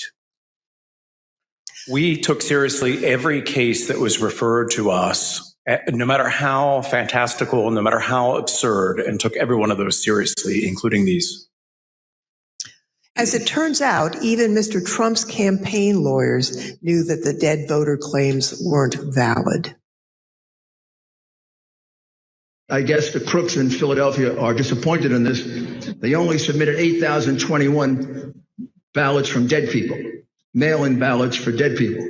Probably easier for dead people to submit mail-in ballots than it is to vote in person. Rudy was at this stage of his life and the same ability to manage things at this level or not. And obviously, I think Bernie Kerik publicly said it. They never proved the allegations that they were making, and they were trying to develop.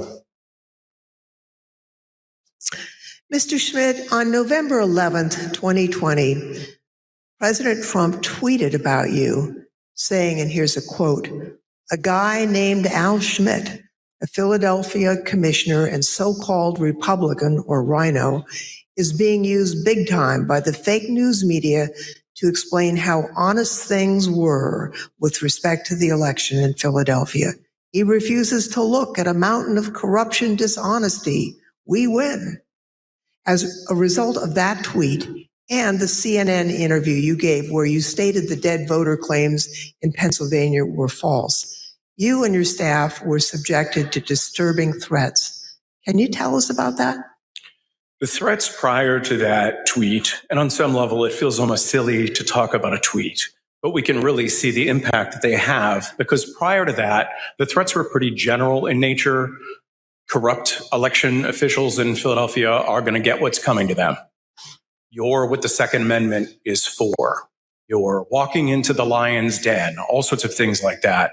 After the president tweeted at me by name, calling me out the way that he did, the threats became much more specific, much more graphic, and included not just me by name, but included members of my family by name, their ages, our address, pictures of our home, just every bit of detail that you could imagine. That was what changed with that tweet.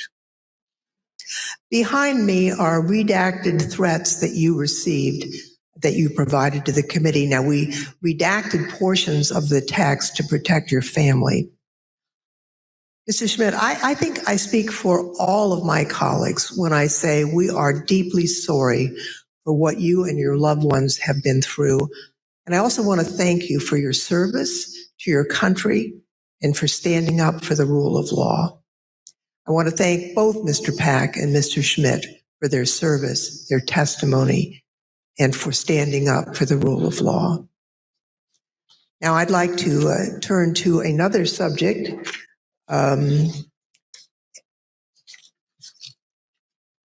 courts in our country provide a legitimate venue for campaigns to challenge what they view as irregular election practices. Now, courts have the final say on how the law applies to those challenges. We have a renowned legal expert here to address the Trump campaign's activities in court. Mr. Ginsburg, you've spent your entire career representing Republicans in election-related litigation. You served as the National Counsel on Republican presidential campaigns in 2000, in 2004, and in 2012. You played a key role in the 2000 Florida recount that led to the Supreme Court's decision in Bush v. Gore. You served as the co-chair of the Presidential Commission on Election Administration. I think it's fair to say you're the most prominent Republican lawyer who's litigated in the election field. Now, you've analyzed the Trump campaign's litigation pretty carefully. What's the normal process for post-election litigation? How is the Trump campaigns different from the kinds of post-election litigation you've been involved in and know about? In the normal course of things, any campaign on the night of the election and the days after will do a couple of different things. One is that they'll analyze precinct results to look for abnormalities in the results, and they'll send people to those precincts to ask more questions. Secondly, all campaigns will have poll watchers and poll workers and observers in the polling place. And so campaigns will talk to those people if they saw any irregularities that could cause problems in the election. Now, the Trump campaign talked pre-election about having 50,000 poll workers. So presumably they did have eyes on the ground in all these places. And so in the normal course of things, a campaign will analyze the reports that come in. Trump campaign had a couple of basic problems, however. Number one, the 2020 election was not close. In 2000, that was 537 and close. In this election, the most narrow margin was 10,000 and something in Arizona. And you just don't make up those sorts of numbers in recounts. And when the claims of fraud and irregularities were made, you've heard very compelling testimony from Mr. Stepien, from Matt Morgan, from Alex Cannon about those claims and how they didn't believe them. And so that put the Trump campaign on sort of a process of bringing cases without the actual evidence that you have to have in which the process is designed to bring out. So are you aware of any instance in which a court found the Trump campaign's fraud claims to be credible? No, there was never that instance. In all the cases that were brought, and I've looked at the more than 60 that include more than 180 counts. And no, the simple fact is that the Trump campaign did not make its case. The Select Committee has identified 62 post-election lawsuits filed by the Trump campaign and his allies between November 4th, 2020 and January 6th, 2021. Those cases resulted in 61 losses and only a single victory, which actually didn't affect the outcome for either candidate. Despite those 61 losses, President Trump and his allies claim that the courts refused to hear them out, and as a result, they never had their day in court. Mr. Ginsburg, what do you say about the claims that Mr. Trump wasn't given an opportunity to provide the evidence they had of voter fraud? Did they have their day in court? They did have their day in court. About half of those cases that you mentioned were dismissed at the procedural stage for a lack of standing. The proper people didn't bring the case, or there wasn't sufficient evidence and it got dismissed on a motion to dismiss. But in the other, there was discussion of the merits that was contained in the complaints. And in no instance did a court find that the charges of fraud were real. And it's also worth noting that even if the Trump campaign complained that it did not have its day in court, there have been post-election reviews in each of the 6 battleground states that could have made a difference.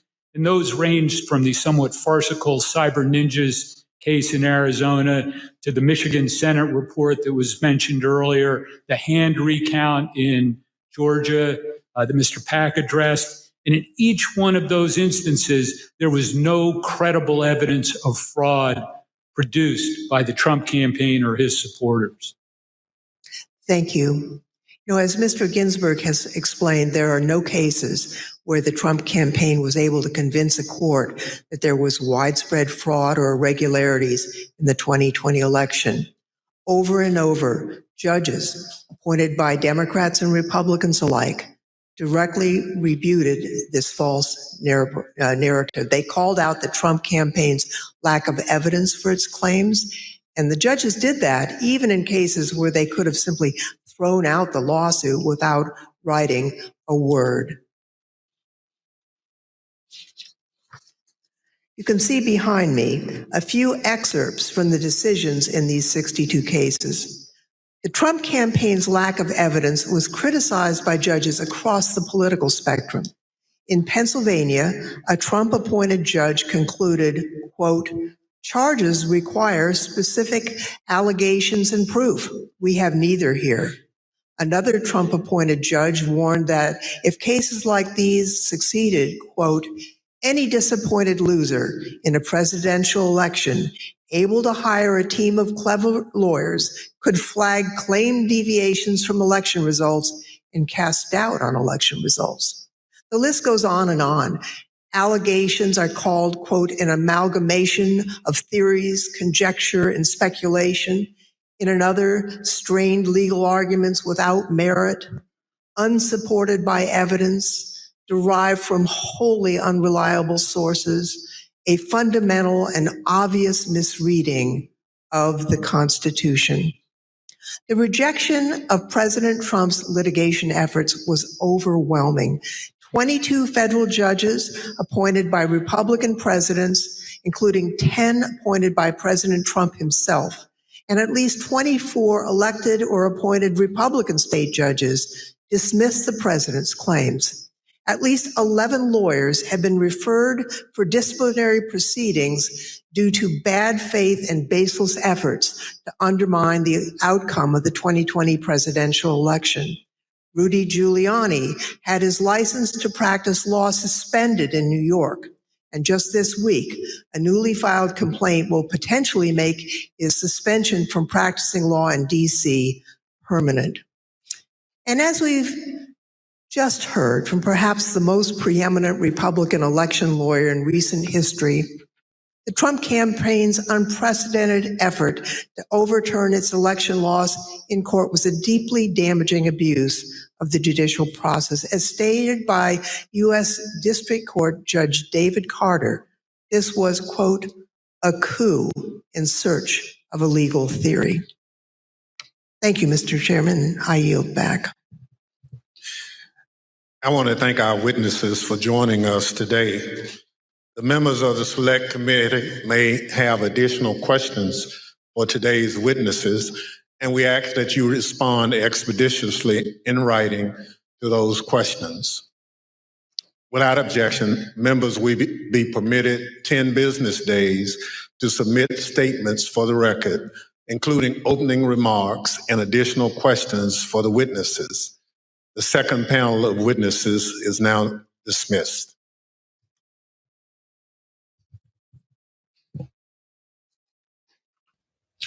Without objection, the chair recognizes the gentlewoman from California, Ms. Lofgren, for a closing statement. Thank you. Thank you, Mr. Chairman. Now that we understand the litigation efforts by President Trump and his allies, I'd like to present additional actions taken by the Trump campaign during this time. President Trump continued to push the stolen election narrative, even though he and his allies knew that their litigation efforts, making the same claim, had failed. It's worth pointing out that litigation generally does not continue past the safe harbor date of December 14th. But the fact that this litigation went on, well, that decision makes more sense when you consider the Trump campaign's fundraising tactics. Because if the litigation had stopped on December 14th, there would have been no fight to defend the election and no clear path to continue to raise millions of dollars. Mr. Chairman, at this time, I'd ask for unanimous consent to include in the record a video presentation describing how President Trump used the lies he told to raise millions of dollars from the American people. These fundraising schemes were also part of the effort to disseminate the false claims of election fraud. Without objection, so. My name is Amanda Wick, and I'm Senior Investigative Counsel with the House Select Committee to investigate the January 6th attack on the United States Capitol. Between Election Day and January 6th, the Trump campaign sent millions of fundraising emails to Trump supporters, sometimes as many as 25 a day. The emails claimed the, quote, left-wing mob was undermining the election, implored supporters to, quote, step up to protect the integrity of the election, and encouraged them to, quote, fight back. But as the Select Committee has demonstrated, the Trump campaign knew these claims of voter fraud were false, yet they continued to barrage small dollar donors with emails, encouraging them to donate to something called the Official Election Defense Fund. The Select Committee discovered no such fund existed. I don't believe there is actually a fund called the Election Defense Fund. Is it fair to say the Election Defense Fund was another, I think we called it a marketing tactic? Yes. And tell us about these funds as marketing tactics. Just the topic matter, where money could potentially go to be, how money could potentially be used. The claims that the election was stolen were so successful, President Trump and his allies raised $250 million, nearly $100 million in the first week after the election.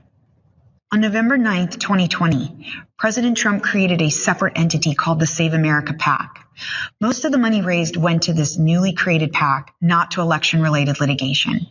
The Select Committee discovered that the Save America PAC made millions of dollars of contributions to pro-Trump organizations, including $1 million to Trump Chief of Staff Mark Meadows' charitable foundation, $1 million to the America First Policy Institute, a conservative organization which employs several former Trump administration officials, $204,857 to the Trump Hotel Collection, and over $5 million to Event Strategies, Inc., the company that ran President Trump's January 6th rally on the Ellipse. All of us here today do not want to see our election victory stolen by emboldened radical left Democrats, which is what they're doing. The evidence developed by the Select Committee highlights how the Trump campaign aggressively pushed false election claims to fundraise, telling supporters it would be used to fight voter fraud that did not exist. The emails continued through January 6th, even as President Trump spoke on the Ellipse. 30 minutes after the last fundraising email was sent, the Capitol was breached.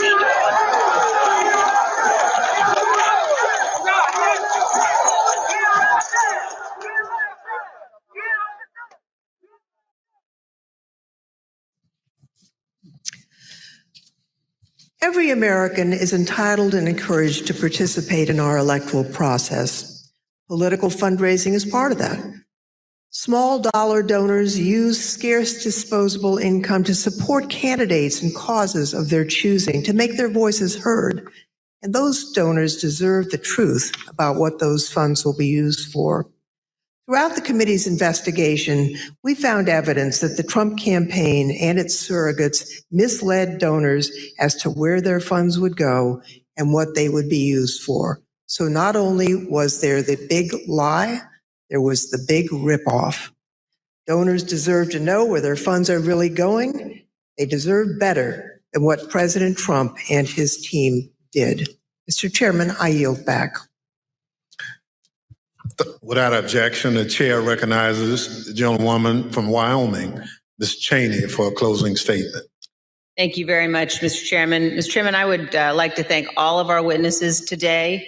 And I'd also like to, in particular, wish Mr. Stepien and his family all the best on the arrival of a new baby.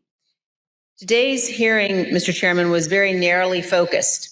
And in the coming days, you will see the committee move on to President Trump's broader planning for January 6th, including his plan to corrupt the Department of Justice and his detailed planning with lawyer John Eastman to pressure the vice president, state legislatures, state officials, and others to overturn the election.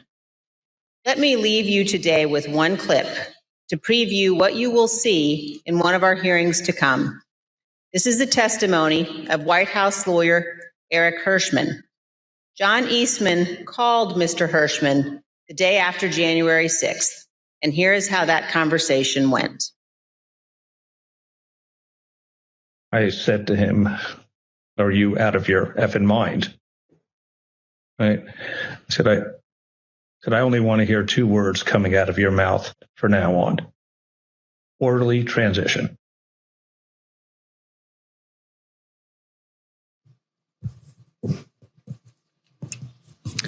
Thank you, Mr. Chairman. I yield back. At the conclusion of last week's hearing, we showed you a video of rioters explaining why they had come to Washington on January 6th. It was because Donald Trump told them to be here. Today, we heard about some of the lies Donald Trump embraced and amplified when it became clear he didn't have the numbers of votes to win the election. We heard about how officials at different levels of government explored claims of fraud and found no evidence. Yet the former president continued to repeat those false claims over and over again. Today, we'll end things where we did on Thursday, back on January 6th, hearing words of individuals who wanted to stop the transfer of power. We know they were there because of Donald Trump. Now we hear some of the things they believed. Without objection, I enter into the record a video presentation. I know exactly what's going on right now. Fake election. They think they're going to fucking cheat us out of our vote and put communist fucking Biden in office. It ain't fucking happening today, buddy. You voted? Yes, sir. How'd it go? Voted early. It went well, except for can't really trust the software. Dominion software all over it. We voted, and right in the top right-hand corner of the Dominion voting machine that we used, there was a Wi-Fi symbol with 5 bars. So that most definitely connected to the internet, without a doubt. So they stole that from us twice. We're not doing it anymore. We're not taking it anymore. So we're standing up, we're here, and whatever happens, we're not laying down again. I'm from Pennsylvania. It didn't work. It absolutely worked. It didn't work. No. Trust the system. 200,000 people that weren't even registered voted. 430,000 votes disappeared from President Trump's tally. And you can't stand there and tell me that it worked. I don't want to say that what we're doing is right.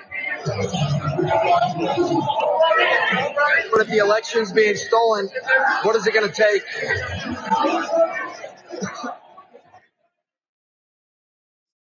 The chair requests those in the hearing room remain seated until the Capitol Police have escorted members from the room. Without objection, the committee stands adjourned. That was very impactful, wasn't it, Eric? Really a strong ending there. Yep. So to sum up for everyone, we got the most Republican-y Republicans out there, even the ones who, helped push Bush's victory in Florida over the edge, who are no stranger to, calling, asking for a recount.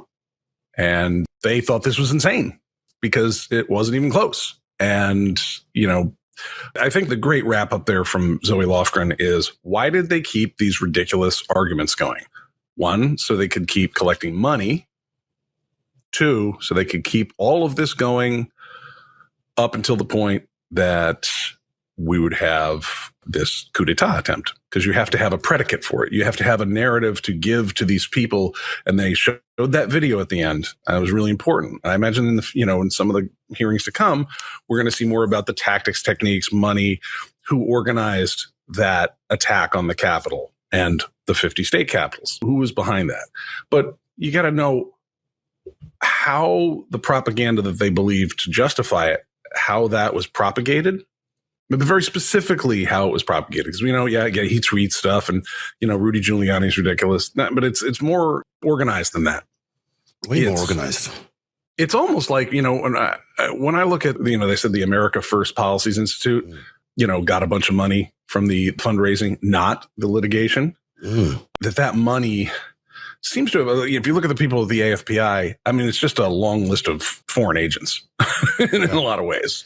I mean, and, at least the center of the conspirators here. It's interesting. Your Pam Bondis, your other, you can go check out AFPI. It was just to keep that crew going. And it's like you can see the split between the Republicans who may have gone along with this. And, you'd have to go case by case to know why each person joined the Trump administration. And they're not all going to be the same reasons. Some folks, in D.C., there's some never pass up an opportunity. Maybe it'll be notorious, but it's not like it's going to be like Watergate or something. I mean, so, you take a bigger title. I mean, that's, uniquely to your benefit usually.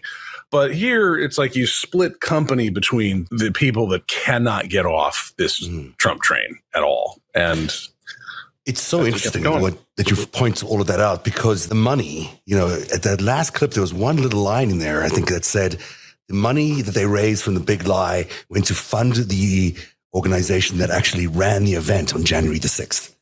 And I was like, well, that's just shows you how, and this is why I threw up this circular wheel conspiracy thing again, because each conspiracy feeds into the next conspiracy, not just through, ideas, they feeds through it through money. There's lots of money flowing through all this whole chain of conspiracies.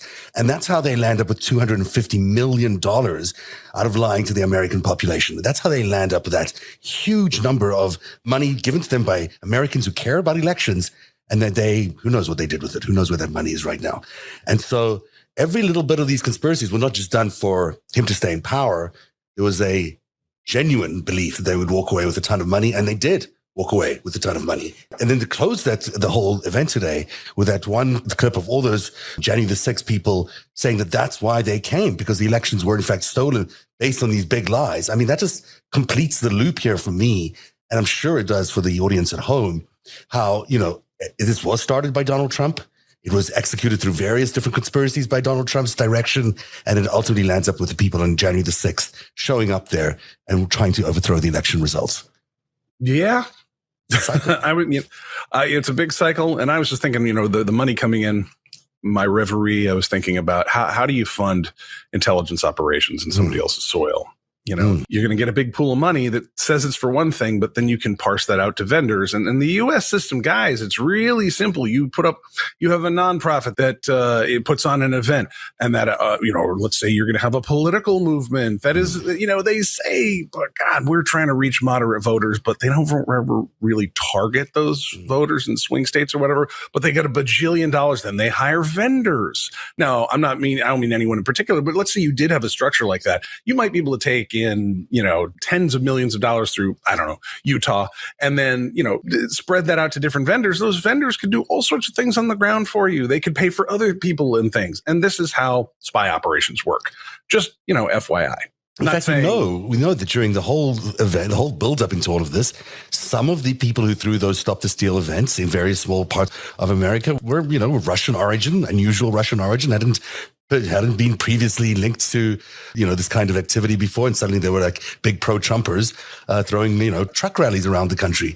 And we know as well, if you look at this poster, this is just worth another look here, because especially on this far right corner here, where I've got my little Kremlin corner, this is how Charles Bowsman operated. He came into this country and started something called Russia Insider. He got donations from people. Maybe they were from Americans who were interested in Russia. Maybe they were, they were just sent in through the internet from overseas. Who knows? Managed to start a company called Russia Insider, which became quite influential. At the same time he was doing that, he was also holding one of the guys from Vox worked for it. One of the guys from Vox that called me mentally ill worked for it. Hey, guys. Well, there you go. And, they would have these rallies at his barn over there for white nationalist organizations. How convenient to have a front company, which is publishing, information about Russia, which is also behind the scenes, ginning up support for white nationalism, which is basically what I think it looks to me like Charles Bousman was doing. Sure. And, there's all these others, or, InfoWars, you name it. There's just a whole bunch of these operatives clearly taking advantage of Americans, but also seeding this doubt and disinformation all the way through. And Trump appears to be a very good student of all of this, because this little conspiracy is not simple. I mean, this is not amateur hour. I mean, it looks sometimes like amateur hour, but you don't throw this together by accident. This you throw together because you have a good idea of how crime works. That took years. All those operatives took years to massage. Mike Flynn got recruited over years. Exactly. The Proud Boys were put together over years. The Oath Keepers over decades. Yes. This was the culmination of a lot of different covert operations. All these people at the DOJ that were put in place just so they could be in line for this particular moment when the AG could have been replaced. It's, you have to look at Ginny Thomas. God knows how long Ginny Thomas and Steve Bannon have been doing business together, or Cleta as well. 3 of them have attached at the hip. Like, who knew that? Who knew? She's the Supreme Court Justice's wife. How convenient when you might have to take something to the Supreme Court to adjudicate and when you lose an election. So this is a big, big operation, I think, and they're doing a fantastic job here, unveiling it step by step so people can really follow along. And then on Thursday, we're going to hear about the DOJ conspiracy. I think it's Thursday, right? Is it Thursday or is it Wednesday? Maybe it's Wednesday. The DOJ conspiracy, which is what we were just outlining there, how he basically, Donald Trump, corrupted the entire Department of Justice in order to try get an attorney general that would overthrow the results on his behalf. I mean, that's the kind of stuff that just does not happen by happenstance. It happens because someone has put a lot of effort, a lot of planning, and maybe it's Donald Trump. Maybe it's Donald Trump himself. It sure looks like he was running the thing. There's no other names mentioned from anybody above him. So he really seems to be the central point. Mark Meadows comes up a lot, earning millions of dollars as a He does, paycheck. doesn't he? Yeah, he does. He does, which is really interesting. I didn't realize he got those donations, those $1 million donations. So let's leave it there because it has been a long morning, but boy, they are doing a terrific job. Zoe Lofgren is amazing. She's always amazing, but she was amazing today. And she did let an incredible. She investigated Watergate. That was a long time ago. She knows 50 years ago. Yeah. She was digging the shovel in the manure pile for this country. And here she is still on it, man. The upside of all of this is that, when that manure pile is removed, what a great opportunity there is for America to finally, earn the destiny it deserves. And hopefully that this manure pile does lead to actually DOJ charges and indictments against a lot of these people. It can't be that you're watching this kind of testimony and the DOJ attorneys around the country for the DOJ are not saying we need to indict some people. Yeah. A lot of these things are crimes. It's funny. I was having fun on Twitter last night with a little thread. People are like, somebody at the January 6th committee, according to the source, says there might be enough, for a DOJ indictment. It's like, you think? I mean, of course, this stuff is illegal. When the Russians funded Trump's inauguration, that was illegal. All that stuff with the Trump Hotel, that's illegal. His kids getting, there's so many things we have forgotten. Like half of the 2020 election coffers for the GOP for the presidential election, the Trumps got half of that. They got like $500 million that who knows what the hell they did with it. But they Jared's company. Elsewhere. Didn't Jared have a company that he said that sent me all that all stuff? Registered brand new, single proprietorships or LLCs or just one big crime salons family. And ran it through a car wash that they bought or something. I mean, just classic mob stuff. And then they're just so many crimes here. But this is the thing. If you want America to be a stable power, if you want it to be something other than Sierra Leone or something, or Myanmar, where there's a fight between the military and some various folks, and then there's other great powers that interfere, and you never know who, we have an election, but who knows? That's third world stuff. If you want America to not be that, it's got to be hard to, call an election a fraud. It's got to be hard to overthrow the results of an election or the government. And, when it's got to be also hard to indict a president. It is just and correct and strategically advantageous that this has taken a while, that this has taken, a relatively small amount of time in prosecution geologic time, a year plus, to go from these activities to where it's pretty clear that there are statutes that have been broken. You don't really want it to go any faster than that for a president of the United States. For somebody who takes on the most important executive position in the United States and wields the most power of any single individual, you do not want throwing criminal charges at that individual to be easy or quick. You want that to be handled with the absolute highest of rigor, with frankly the most favorable light given to the president for the inferences to be drawn by an eventual prosecutor, judge, or jury. You want it to be hard, and you want it to be slow in general, because otherwise that speed, that's the whole lock her up kind of thing, which they chanted originally at Yulia Tymoshenko. I think it was Bernie Sanders' manager. That's correct. Up with that that's line. Correct. I think that was Tad Devine's line. Tad, I don't want to steal your thunder there. My allergies are about to destroy my eyes as I'm beginning to choke. Cottonwood was messing me up last night. Folks, it was great having you on Narrative. Yeah, so I got to go because I really am about to. I love allergies. My favorite time of the year.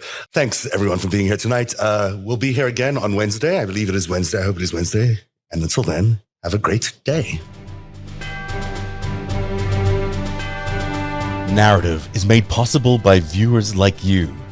Join today and support truly independent journalism at patreon.com/narrative.